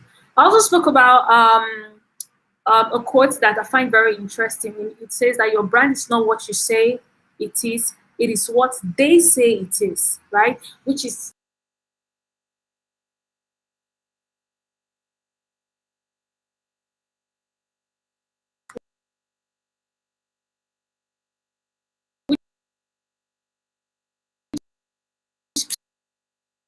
simply explain how you think around your strategy for your brand. It is very important that you are coming. Interesting thing about human interaction, you don't have control over what people will perceive, but you can see through how you could be your brand positioning strategy and your messaging, right? So for me, I think the positioning and messaging is actually your intention. However, it's also about what's important. And I also finally aligned this as experience is the best teacher. Why I say this is because I don't want to come here and say things that everyone already knows. I just wanted to take everyone here on this call through my own journey of how I had made progress in defining and working with other people to create mechanics that has enabled us articulate the brands that I've worked for. But in this presentation, I'm going to be focusing on Softcom. And I said this because I have been at Softcom for a very long time, and I have grown in the with the organization, right? And true, if I've had experiences with working with other brands, I feel like this is the best case study to have because of the journey is very interesting. I feel like everyone here will find one or two things they can learn from my eyes and from my experience with working on the Softcom brand. So when I joined Softcom, right, I noticed the ingenuity in what we were doing in Softcom, right? We were building and solving problems through technology. We're connecting people and business through meaningful innovation. And over the years, I would say, over the years of both failures and successes, we are now looking towards innovating for human growth. But all this I saw internally, right? Because externally, there was just this one big question that lingered for a very long, and that is, what does Softcom do? This question always comes to us, whether we're meeting someone out, whether I'm meeting someone outside, whether I'm discussing with someone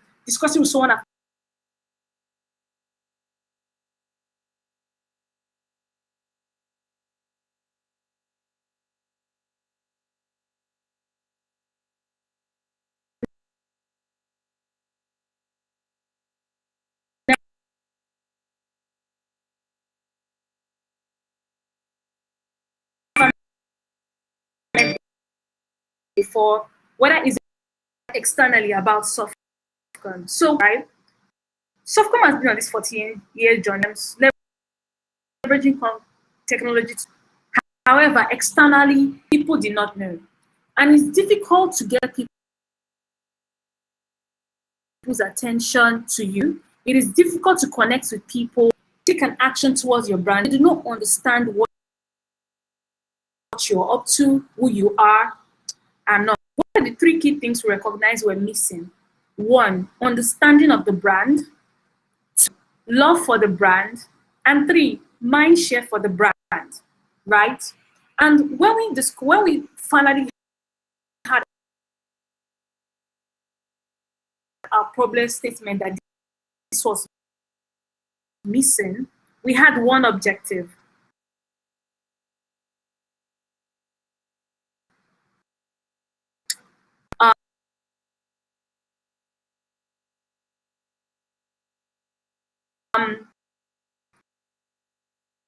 If you don't if you don't define yourself and position yourself as a brand, people will do it for you.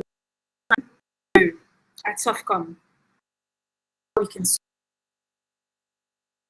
solve for it.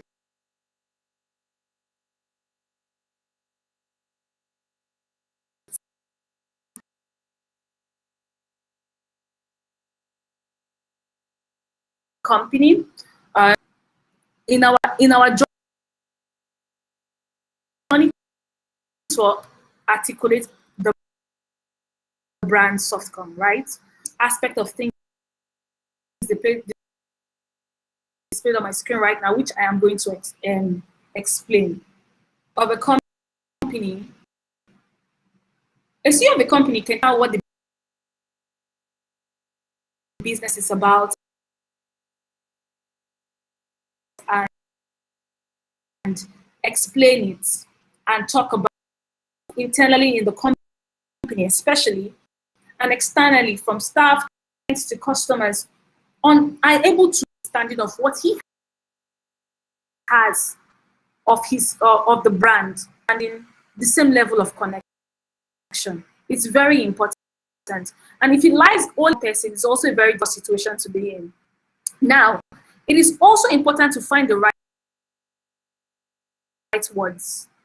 Yeah, we wanted to not just wanted to deliberately combine them together in a way where we appreciation and to build value into the brand, right?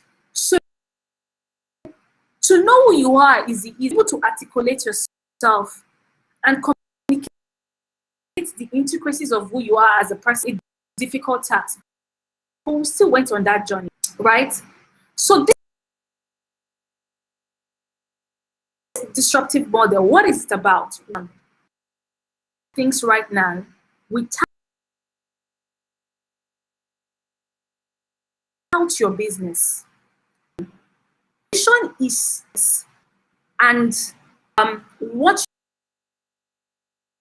you intend to do for your customers and your society. And disruption is how you tend to articulate what you're doing in such a way that it connects to your vision and it clearly communicates to your customers what you're doing. So, study, which is Airbnb. What is interesting about a study? Airbnb is a platform where right now where people can actually rent residencies for travelers, right? And even if they have lessons, have cheaper accommodation to explore wherever into, right? And this revolutionized and contributed to the growth of tourism today. But once upon a time, people believed that they could not this house with strangers. In fact, we all here grew up with a fear of strangers. So how was Airbnb able to communicate in such a way where people were comfortable enough to take to I would say change the notice how they were able to connect with the brand of the business enough to take action within Airbnb. The disrupt framework it's simple or can be simple. One, tension, which was the situation of things, was are people you avoid or fear. That was the belief, right? What was Airbnb trying to achieve? Airbnb vision for it was a world where there are no strangers, right? Where people can commune, where people can help themselves, where people can connect and get things without fear. So, what was the main messaging that disruptive message that Airbnb used to convince people? It was belong anywhere. Simple, clear, but it really spoke to their intention in terms of that anywhere, and they use several expression across their marketing, right, to express how you can belong anywhere. Like the example I have, imagine a world where you can belong anywhere And they drove messaging effectively in different expressions, in a way we started being more, started connecting with the brand. People started putting their homes on the brand. And right now, Airbnb is in Nigeria, is in many countries, is as it is. Right. So there are three things we need to ask under each of these conventions, under each of the framework. Convention when it comes to digital technology in Africa. How can we disrupt the status quo to bring articulate our purpose? And find what is the human-centered vision for Softcore? Think deep about our vision and what we wanted to solve for. And when we started by looking at the status quo in the society. Is after deep research, we've categorized into three segments. One, exclusion. Two, fragmentation. And three, I'm not going to delve too deep into these topics, but I'm just going to briefly give a brief overview over them.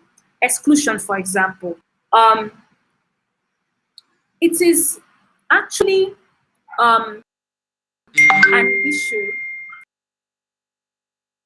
It is actually an issue in every right exclusion, and there are different levels of access to different people.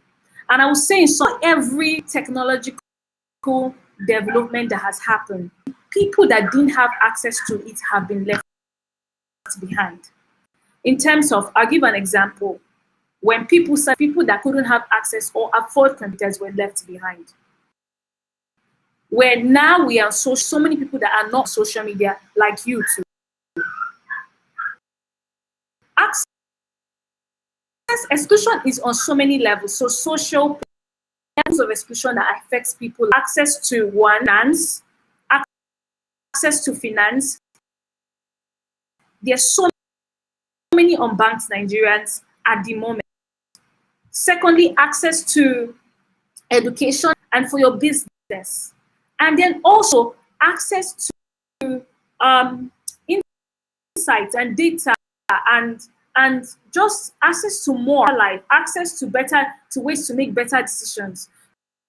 So there's so many levels of access that, I mean, if we delve into them, it's going to be a long conversation. But then, at the moment our population is growing, in 2050 we might all be double of this size. How do we ensure that we can start bridging the gap of exclusion in our society? Fragmentation. It is a confusing world of options right now. Even to access the basic thing, there's so many layers of complexities to access them. Like, for example, if you want to get a bank loan, you already know the list of fragmented efforts that you have to go through to get that bank loan.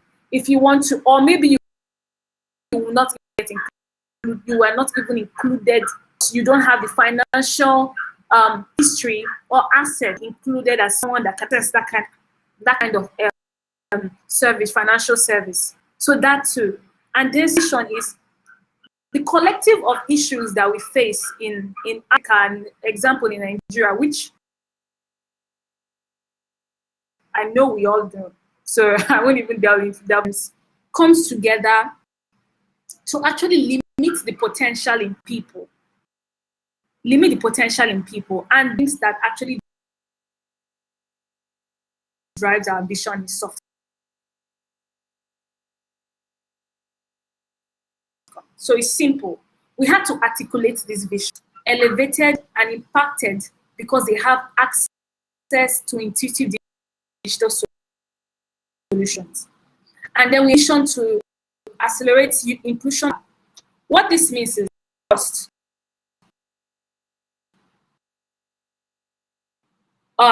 access to save their lives, and test this to be easy. It needs to be inclusive. You have to think of everybody, and not a segment of people. Now, this is us defining the journey we wanted to go as a company. Now, into what is another convention hunting, sorry, which is what is the status quo in tech? Is to make things, right? To be able to do more, right? Then how can ourselves in the terms that even despite this, we can have despite the fact that yes, there's so many tech solutions out there.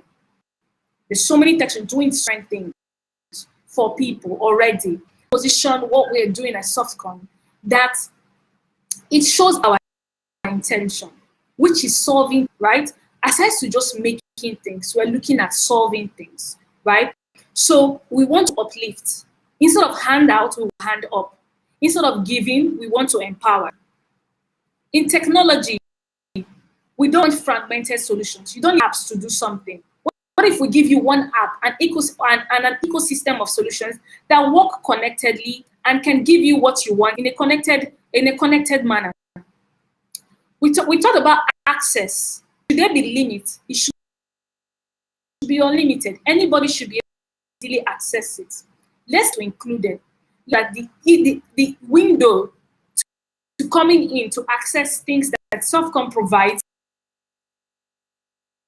is actually very easy to be accessed. Let us innovate. Let us solve than innovate and solve it. Let's not make it complex. Let's make it simple and intuitive.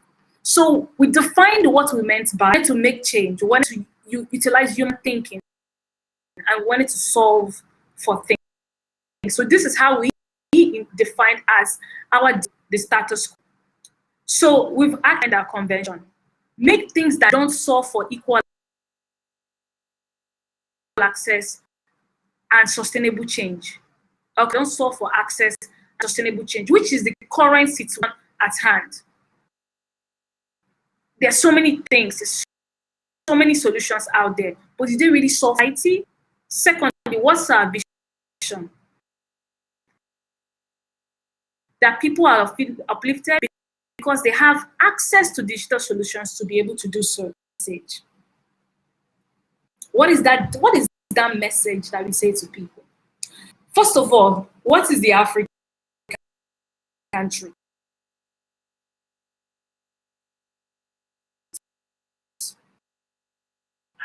The African truth is that, like I said before, as with all industrial evolution, that no one is left behind.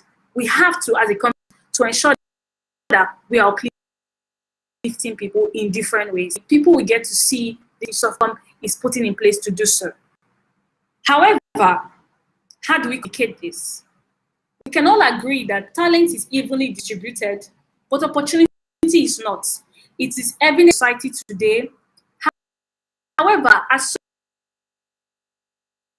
Softcom, we believe that there's potential in everyone and to push for better. Everybody wants better.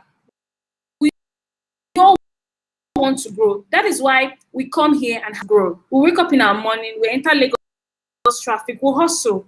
We hustle because we want to grow.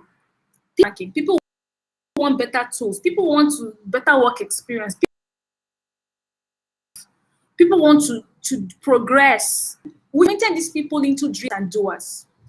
Dreamers in terms of dreamers who dream about what they want to do. They haven't started. Every Nigerian has a dreaming spirit, entrepreneurial, right? Every Nigerian is thinking of the next thing they need to do to make their lives better. We're not stagnant people. We're self-made people. We all think in that kind of direction. So how do we communicate to these people? They are also the Nigerians that they've been dreaming. They've been able to take their dream to action, right? They are the ones that are building the tech companies around us every other day. They are the ones that are running the business that you can easily order anything you want from Eastern. They are the ones that are shaping the actual growth in our society. SMEs is running the country right now because Nigerians are not the people that are hustling. And this is not just Nigerians, Africans. In every African country, people are dreaming, people are protesting, people are standing up for what is at this moment. And we believe that this potential needs to be harnessed. We believe that people should have access to things for them to be able to share their voice, for them to be able to express themselves, for them to be able to do. Technology has made it, has advancements, has really allowed for technology to be able to do so many things. So why don't we just build things that can help people for themselves, right? And that's where we now come to what we'll be saying to people. Softcom is going to be positioning as a proud partner of potential. Why is Softcom positioning this way? Like I've explained, there's potential in everyone to do great things. I think that by positioning ourselves to create solutions that can enable people harness, whether it's the potential in them dreaming, whether in them access to easy financial solutions, easily access loans, they can easily access more knowledge about money, to grow their money, to grow, to learn how to do better for themselves. Whether it's creating initiatives, whether it is tools where they can be able to sell faster, sell more, do more for themselves. There are tools and solutions that Soft has released recently are targeted at help people that are looking at taking their dreams into reality, to like enabling them on that journey of growth. There's solutions that we have designed for every of your growth journey, to be able to make decisions, to be able to ask questions, to be able to access financial services that can help what is positioning right now. And we had to go deep into this journey to be able to articulate that. Is that potential that we want to be partnering with? Is that potential that we want to build for? That is what we are defining our company, the company right now. This means is that we don't want to make things for people to just be available, who don't have access to these things in a sustainable way. We want to create things, keep innovating in things that will ensure that people are uplifted, impacted, and actually do better in their life. They have access to solutions that can enable them to. What did we do? So what did we do in summary? We went on a journey to find what we wanted to do as a company. Understand it, right? Then to solve for it, we say, what is the convention today? What is the reality right now? And what should we solve for? What is our vision? And then finally, we defined how we will articulate that vision to people, that wherever you are, your potential can be harnessed. You can do better for your life, right?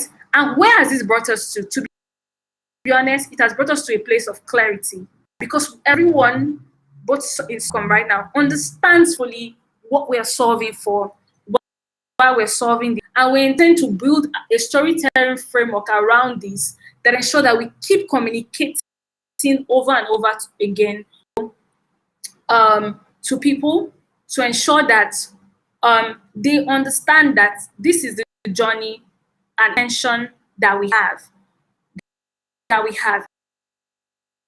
And we don't want people to define us by what they know us, that by what they didn't know. The company is actually creating solutions for these kind of things, right? Now, will this happen all at once? No, it will not. Brand communication is something that is done in bits and sees over time. It can take years, yes. But at the end of the day, we will ensure to communicate it enough that we put enough value into the brand, and every dreamer in Nigeria sees Softcom as this brand that need to solve for them. And they will also experience this through the soul that we have out there. Now, what I would say, what can be from this journey? One, people would try. There were so many definitions and assumptions of what Softcom did out there, and we had to we all had that question: what do you people, that company, even do? And so we had to really define us. And I feel like every person I need to sit down and really, every growing brand, I would say a lot of bigger brands have been able to articulate themselves over time. But as a growing brand, actually really define what your brand, what you want to do. Is that your intention? Because it's from your intention that you'll be able to define what the brand is, or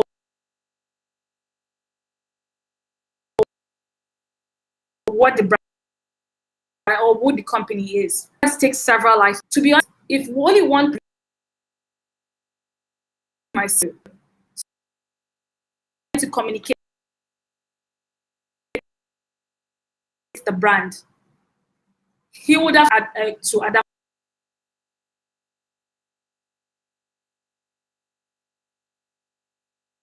Well, how far would his reach go, right? So several lifetimes, which is several people on your team. You need to get the right people on your team, dedicate the effort, dedicate time, dedicate effort, dedicate their mental knowledge or their knowledge, articulate your brand with you, and spread. There's a great takes lifetime to find the right people and decide the time and the resources that they will need to build it with you, that journey with you. Final lesson I have learned this journey is doesn't have to be perfect. A video clip, I have it out here. I'm going to play this video quickly, and I'm going to play this video. We articulated the brand as partner of potential, what the company was, where the company was heading, the final company we position in the hearts or minds of the people they are solving for, who are the dreamers, African dreamers and doers. We decided to actually find a way to communicate and humanize that message. And this is one of the pieces of communication we deliberately worked on to be able to, right? And I'll just play quickly for everyone here to watch.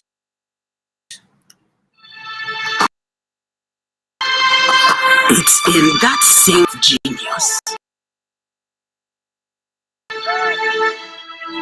when you least expect it.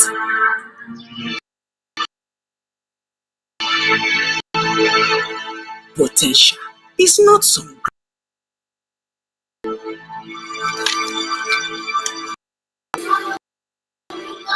is in that conversation that starts with what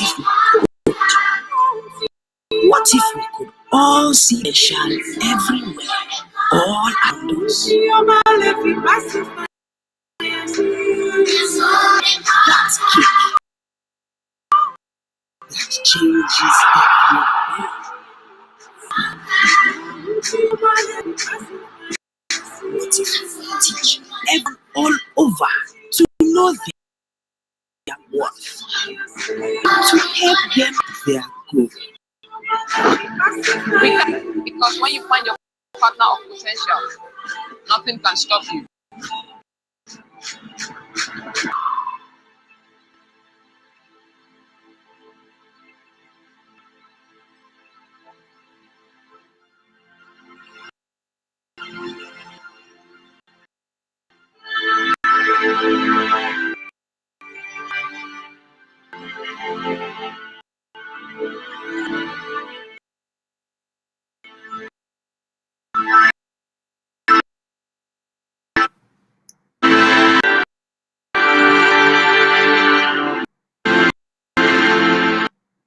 As one of the actively works on this ad, I can see here and see, oh, this should have been like this, or that should have been like that. Oh, I've added one or two scenes and all that. Maybe I communicate potential very well. Does this really communicate potential? You know, those questions still arise, right? But I've come to understand that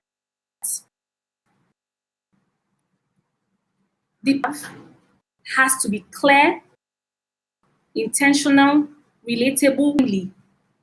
Why we chose Azizat for that video was because we're looking for someone that had a powerful story to tell about you don't have access to a lot of things, but you had just one person or just one moment or just one chance or just one opportunity that you get.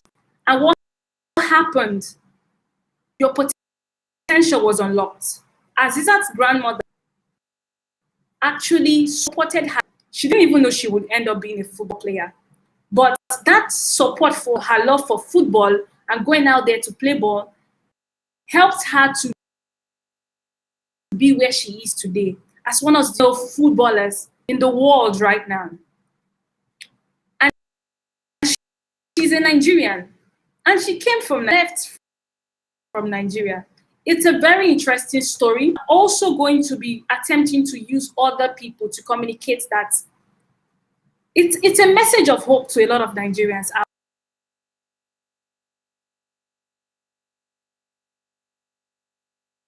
out there, in the sense that you can, you're not a failure, you're not unfortunate. You just need access, right? And company that will continue to around that access, but it's also a call to action to other do more, to do better in our lives. So aside that Caesar's story, we're actually going to explore more ways where we can tell people about the potential.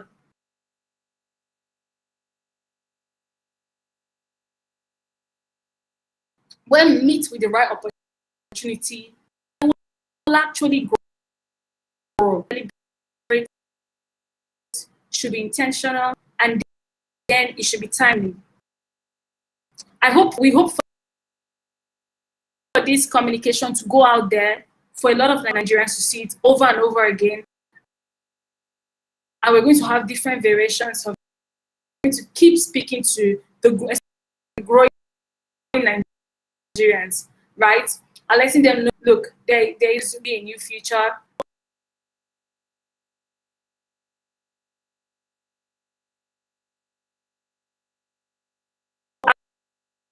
I mean, this is like the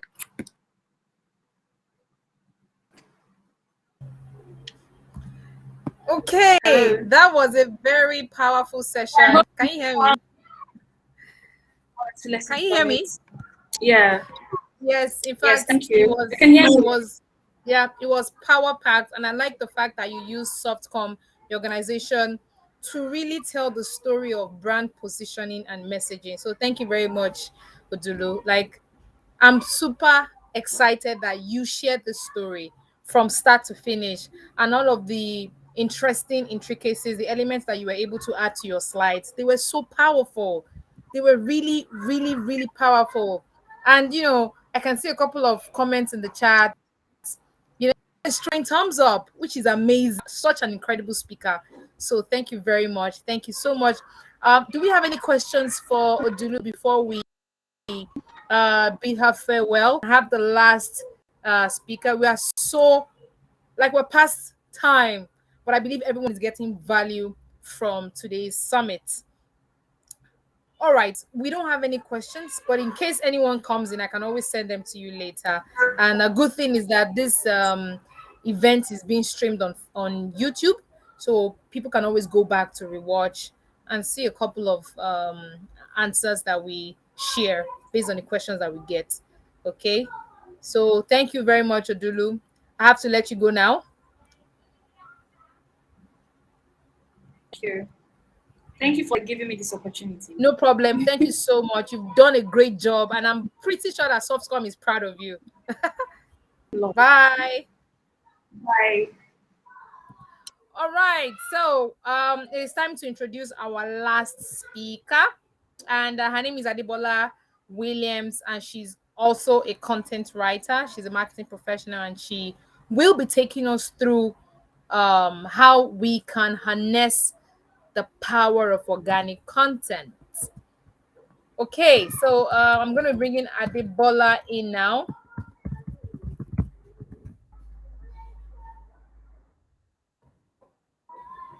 All right.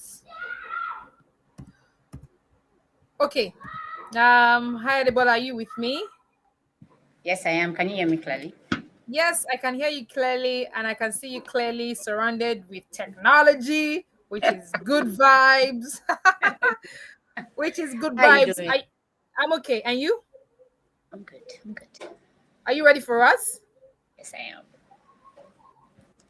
Okay, so I'm gonna leave the podium now. So the Before floor you is all leave, yours. let me try to share my screen so that what Ah, happened earlier wouldn't happen. yes, yes, yes, yes, yes, yes. Okay. Is that fine? Oh, okay. Yes, yes, Yeah. I can Can see you your see my screen now. screen? You can. Great. Yes. Okay. All right. Yes. So, Oh, okay. I think hello. you might need to click on share. No, not share screen actually. Present, because we can also see the other slides by the left. Oh, okay. Please, how did you do this? This is my first time using PowerPoint now. Click on slideshow, the one up there. Okay. Yeah, This. and then Oh, yeah, oh. yeah. So good, yeah. Yes, yes, yes, yes, yes. All right. Okay. Good evening, everyone. I should say good day because we have people joining us from all over the world.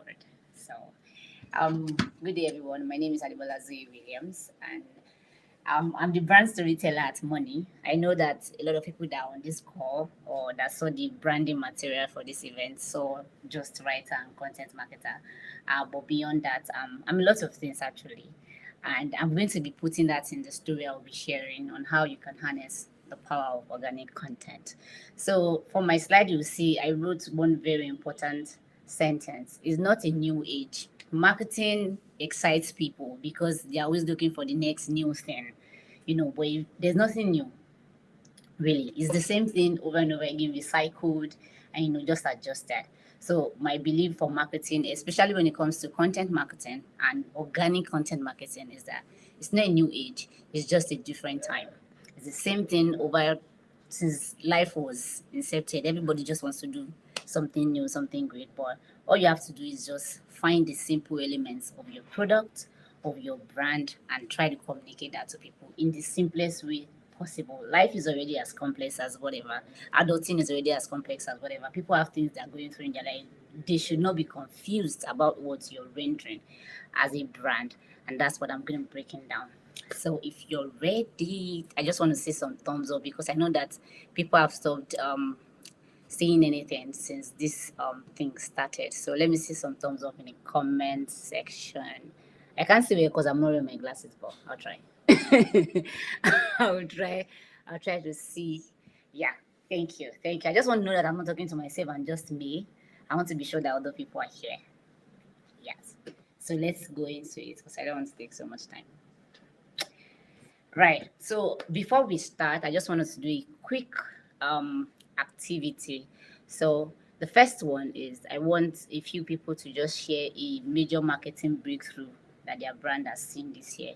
If you've had a win, if you tried something in your company, on your product or the services that you offer that, it was a marketing stunt, it was a new thing that you tried or an old thing, but it really worked. I want to see it in the comment section. Just put it there that we tried influencer marketing and it worked, or we hired so and it worked, or we cut back on social media and it worked. Whatever it is that you did that you can count as a major marketing breakthrough. Let's see. I want to see this so that I can be able to compare if you're able to use organic content to achieve that. Right. May, is anybody putting anything in the comment section? Can you see anything? Well, not at the moment. Okay. But once we have a comment, I will, do well to come back and inform you. But I think we can, Go keep it ahead. going. Yeah.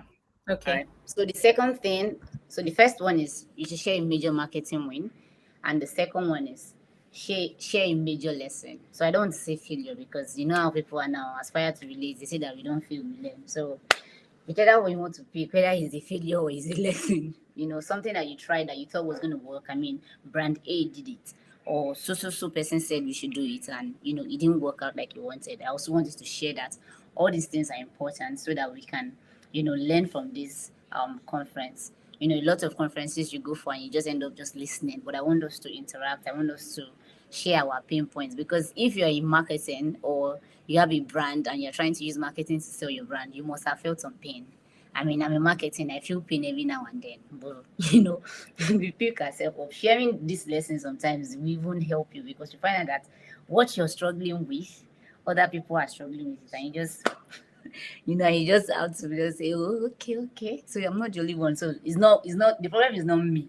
The problem is how we are doing it or whatever. So the third one is, I want you to share a major challenge your brand has faced this year. Oh, you're not able to connect to the right audience. You're not able to. You thought you had the right content, but it just wasn't working through. It's something that has just been dead, that's made you hold your head like, I wanted to share that as well. So we'll get back to that when people start sharing. So I want to say something really important here, because it's when we do conferences like this, it's easy to just focus on the next big shot, and all of us are we are the, how do they say this thing? We are the results of the things that we have been through. When I joined marketing, I was clueless. I just thought that marketing is that bad wagon that every creative had to jump on. I mean, if you're a photographer, if you're an actress, if you're a musician, if you're an artist, if you draw, if you cook, if you're weirdly eccentric, whatever kind of creativity that you have, marketing is just one of those skills you have to pick on. So everything I found my hands on, I just tried to acquire until I realized something really important along the journey, and that successful marketing is a result of the simplest things done consistently. Check any brand that wows you, any brand that when you get their newsletter, when you see their social media posts, when you see their, for example, before I go on, I knew I was going to forget. I wanted to say Happy International Days. Happy International Men's Day to all the amazing guys out there. Today, I thought that the internet was going to be flooded. I've not really been on the internet today, but I saw Durex's brand campaign about men, and I loved it. That's a brand that has consistently done something. They don't do much. They just do ads. They do campaign. Oh, Christmas is coming. I am sure that they are going to deliver a very, very wonderful, Christmas campaign. And that's what they do. And that's what successful marketing is. You just have to keep doing those simple things repetitively, and you will get the result that you want. So my job at Money is, I'm actually wearing my company shirt here. So my job at Money is to make sure that all the marketing and story and tech and people skills that I've acquired in my journey, I just let people know what we want people to know about money. That's what I do. Right. So let's get straight into it. Organic content. Is anything really organic? We are in the world where they are trying to sell us everything that is organic. Organic, what's that? Organic drink. I cannot count how many organic drinks that are in shops in Lagos. Buy this and this and this. It's pure ginger and this. It's pure turmeric and this. And everybody just say nothing is really organic, because that's how the world is. People have used organic to lie. But is anything really organic, even in marketing? And I'm going to break it down right now. So I think we try to look for complex answers to life's problem and marketing problems, but it's staring you right in the face. I mean, nature teaches us a few things about organic and non-organic stuff. For you to have, if you want to grow peppers, for example, you need the right environment. You can't put, for example, if pepper is supposed to grow in loamy soil. I don't know those things. I can't remember. I went to school, but really, I just can't remember how those things disappeared from my head. If you want to grow pepper now and it's supposed to grow in loamy soil, and you go and put it in, what's the other soil again? Clay soil, for example, it will not grow. It needs the right environment. Another thing is right exposure. You can't grow your plants and then go and put it under your bed. It needs sunlight. It needs the right amount of sun per day, to grow. Then the right soil. So when I was talking about environment, I was just on soil, but I'm talking about water, humidity and all of those things. Then right habits. You can't grow if you are not forming the right habits, even in your content marketing. And then the right content, it needs to be fed. It needs to be put on the right thing. Put fertilizer in if it's not growing now, it's supposed to grow. And fertilizer will catalyze, the growth of of the plans you are trying to make. And I hope that everyone trying to do content organically is using nature's tips to do what they do in their marketing. Because if you can get it at that simple state, it becomes really easier for you. Right. So organic marketing generally is just a strategy that generates traffic to your business naturally over time. So I'm going to pick 3 key points from that. That's strategy. You cannot do organic content without strategy. You can't wake up today and say, so my customers, what can I even send to them today? Let me just say, hey, customer, thank you. No, you have to have a strategy. And strategy is a plan, is a very laser focused plan. You sit down and you say, in 2 years, I want to move from this to this. What are the things I need to do together? What are the things I want to focus on together? That's what strategy is about. Then the second one is generate traffic. If your business is not generating traffic, I won't say you should close down, but you need to sit down, go back home, and think about what you're doing, because people need to see you. It's a very fast-paced world. People don't have time to come and be looking for us. You know how they always say that girls complain that nobody is married them. They don't always go out. They're probably on their bed reading the streets. So nobody's going to come into your house and come and say, what are you selling? Adebola, what are you doing? You have to continue to put yourself out there. And for example, May isn't my best friend. May isn't my colleague. May and I have never worked together before. She found me on social media. I generated enough traffic to be able to be seen by the right people. A lot of places that I've worked as well, a lot of clients that I've worked with, they don't know me. We've not seen each other like this face to face, but they've seen my consistency and with the work that I put out over time. It has generated enough traffic that in their head and online, that when they say, I want a person that can do so, I pop up in their head. And that's what organic marketing does as well. Then the last thing I want us to focus on is over time. If you're looking for fast results, don't try organic marketing. Just put all your money, the money that you have, just put it in ads. If you want a result that will be long lasting, just know that organic marketing is going to take time. It's very progressive. If you do this today, it will work. You will see the results. Some other times, the seed is growing, but you can't see anything. Just because it's under the ground doesn't mean that it's not working. Give it a little bit of time, and then you start seeing the bud and the leaf and then stem and everything will sprout out, and you have the thing that you want. So I'm sorry that I'm rushing. I'm just trying to keep the time. Organic content. Doing organic content is finding ways for your customers to look for you naturally. People are looking for stuff. People ask questions every other day. Do you remember at the end of 2020, the COVID year, Google did a campaign. Google did I think, most searched questions, and the way they did it was really nice. And you saw how many people ask questions every other day. I can't remember the number right now. It was really wowing about the dumbest thing. People we ask, they're like, I think they said they're about 125,000 ways people have asked how to make eggs just on Google alone. As in, how else can you make eggs? Boil it, fry it, steam it, eat it raw, whatever. I mean, people are asking weird questions and important questions every day. So organic content will help you stay in a place that once people search, how can I, what should I, why should I, they should find you. That's what organic content is about. If you're here and you make hair, for example, natural hair products is what you make. When people go online and say how to grow my natural hair, they should find you. They shouldn't find other people and not you. So if they find other people and they don't find you, that means you've not invested in your organic content. If people want to say, how should I wash my natural hair, my 4C type of natural hair, they should find you. You should have created enough content out there that it will pop up on their screen, wherever it is they go to search, whether it's Google, whether it's Instagram, or whatever, right? So organic content is free in the sense that you're not paying for it, but it comes at a cost. It takes a lot of time. I think it was Tim Tokwe that was saying it. It's Tim Tokwe now that was saying it earlier when he spoke about how he will sit down sometimes searching for stuff and it will be on the 30th page on Google. It will search as deep as that. For you to find the things, the gems in the dirt, you need time. You need to sit down and say, okay, I'm going to put 2 hours per day out, and then I'm just going to search. I'm just going to think on how I can create organic content. Then creativity. You don't need money.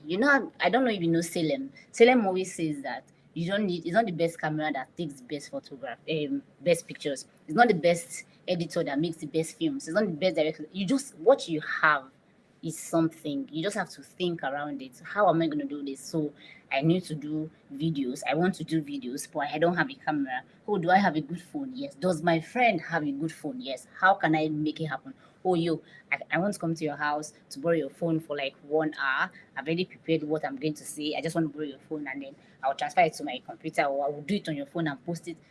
Think around what you have. Then skill. The more you work hard on creating your organic content, you will notice that you are beginning to be sharp and then you can do what you want to do. And you also need the right information. That's where some people get lost. They have the time, they are creative, they have the skill, but they don't have the right information. They don't know what they are supposed to be doing.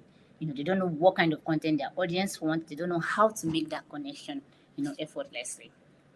And there are different types of organic content. For the purpose of this conversation, I'm doing to zero it to this six. You have the blog post, and that's what I mentioned. If you're running a business and people have questions concerning your products, concerning your services, you should have a blog post. You should have a blog where you post things. You should have a blog that you have a strategy. Oh, this month I'm going to post 6 reasons you should never leave your shoes in the sun. 4 reasons you should never do this. Things, questions that you know that people will ask. 6 things to get when you buy a phone. 6 other things to buy with it. Maybe you are a phone accessory. Maybe you say phone accessories. Things like that. People want to read on what they need. Then social media posts. This is a no-brainer. Everybody probably has a social media account. That's a free way of creating organic content. I mean, you don't have to spend money to create social media. All you have to do is just go to Facebook, Instagram, Twitter, whatever platform you're comfortable with, and just sign up. And that's it. Free platform to express yourself, to let people know that this is what you do. Then website content. So now the reason I put website, I don't usually do this for other meetings, but I know that this summit is for business owners. People always say that you don't need the website and stuff. Okay.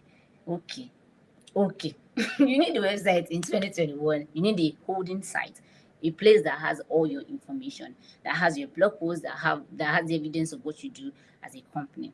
Then another thing you can do as organic content is resources. Let people be able to download valuable resources. Just sit down. Sometimes I sit down, I'm like, I wish somebody can just do a 30-day calendar for introvert people.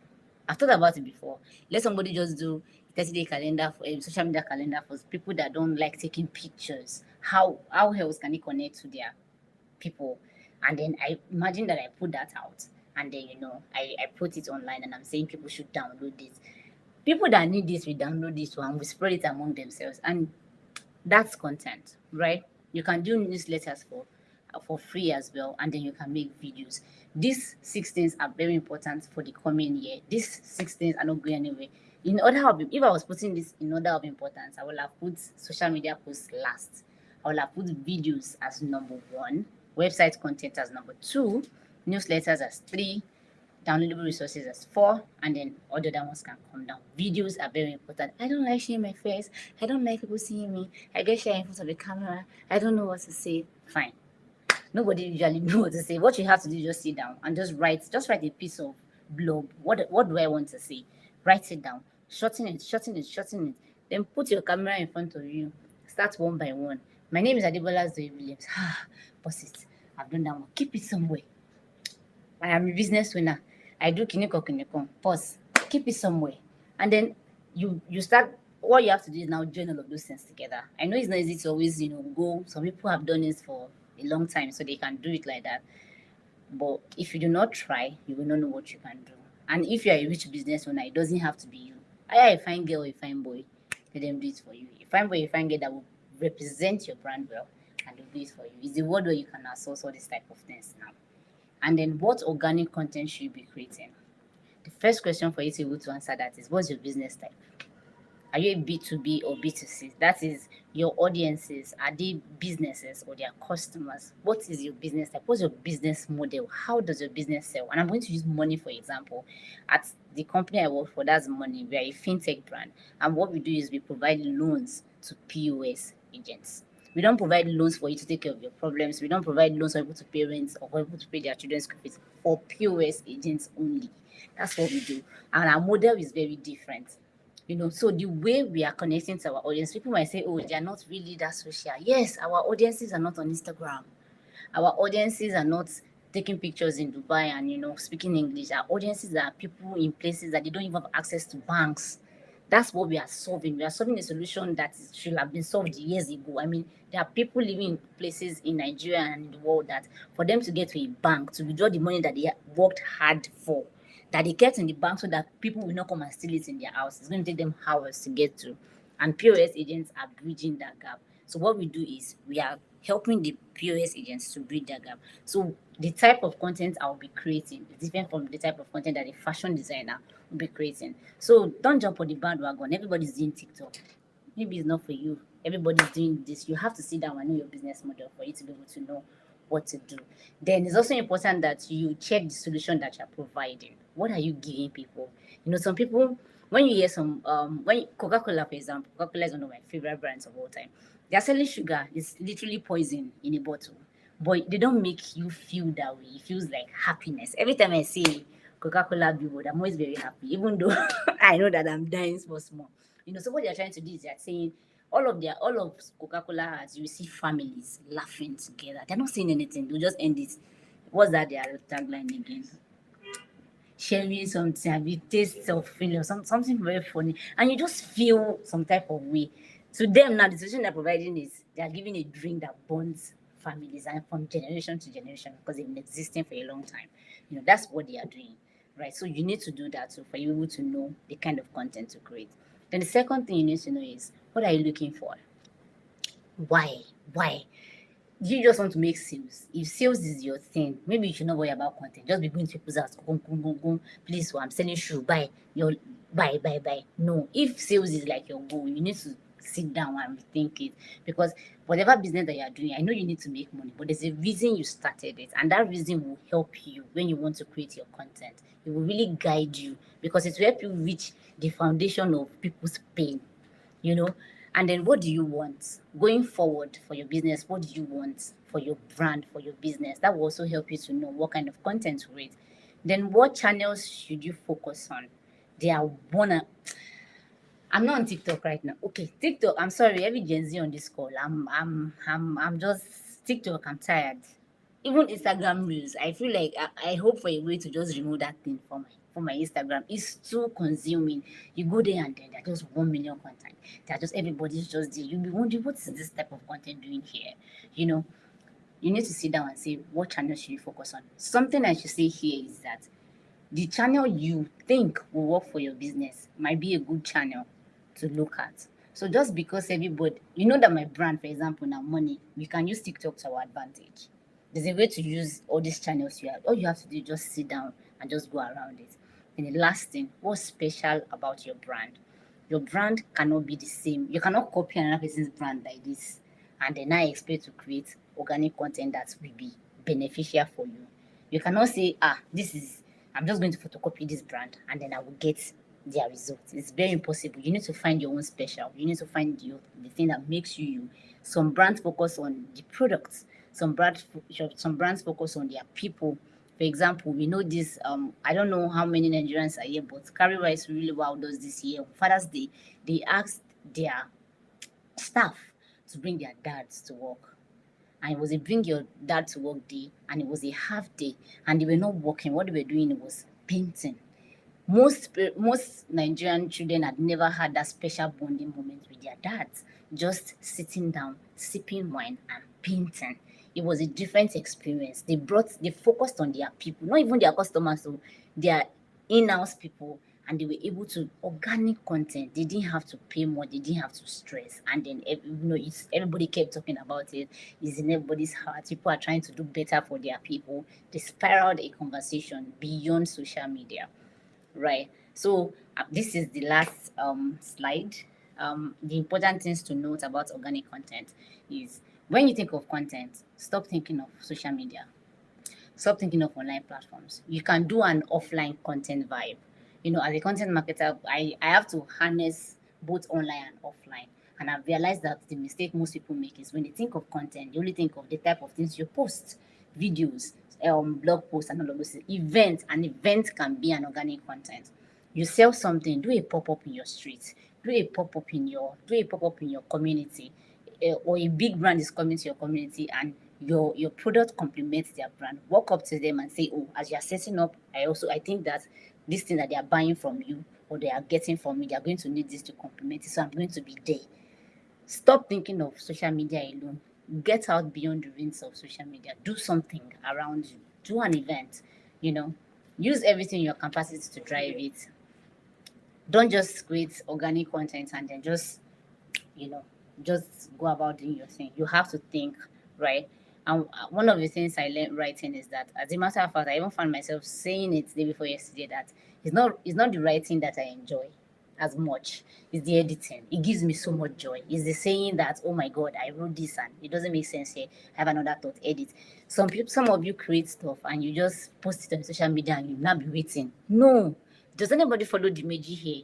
Dimeji will create the reels. He will create the slides. He will share on his YouTube. He will share on his Instagram. He will share to his news. He will share profusely. He will share in a way that you'll be like, do you need to win money on this piece of content? Share like you are gonna go crazy. Don't just leave it as creating it, and then sit down to check results.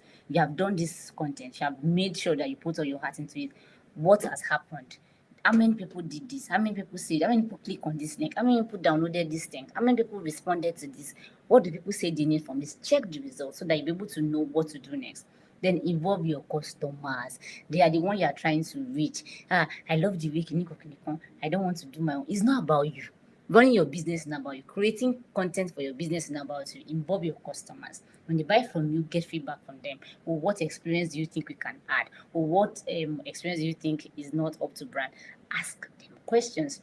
And finally, you've got to collaborate. It's 2021. Stop trying to do everything yourself and just trying to be the bad guy in the industry. The sky, you people will say, hey, the sky, ojú ọ̀run tó ẹyẹ láti fò. That means the sky is wide enough for everybody to fly without touching each other by the wings like this. There is collaborate. We've seen people in the industry, the same industry, marketing, all of them growth marketers, collaborating, putting good heads together to do something.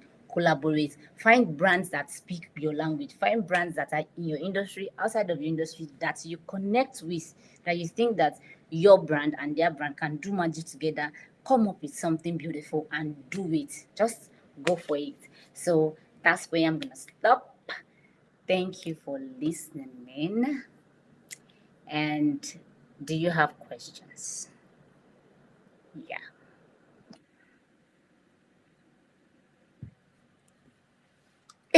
I cannot hear you. I can't hear you. Oh my God, I'm sorry. I forgot to unmute my mic. It happens all the time. Right. So thank you so much for taking the time out to grace the audience with your presence. I think that you really shared a couple of exciting insights into how people can utilize the power of organic content, right? Yes, there's paid media, there's paid content, but the truth is, organic content will take you far. It will take you to, places where even paid media might not be able to represent, because after you're done with the paid media, It's gone. what is next is gone, so you have to keep paying, right? But organic content is there for life, and it can give you results if you do it appropriate, if you do it the right way. Yeah. Okay, thank you very much. Oh my God, we've really spent so much time, but anyways, the fact remains that every speaker who came on the second edition of the Marketing Experience Summit were top notch. Oh my God, Kingsley is still here. He says, very insightful, thank you for sharing. Yes, and thank you very much for joining and staying with us till this very moment. So I have to let everyone go. So like I said earlier, the summit is available on YouTube, so people can always go back to rewatch it. So thank you very much, Adibola. You're our last speaker, and I'm grateful that you were able to stay with us till this moment. Kadijat is also saying, yes, it was a fantastic event. Thank you all. Thank you so much. So we have to go now, and we need to start preparing for next year because it's going to be in person. no longer virtual. It's going to be in person. So I'm happy that we can still connect, and hopefully you can join us next year. So thank you, everyone. And I wish you all a fantastic week and weekend ahead. Take care. Bye-bye.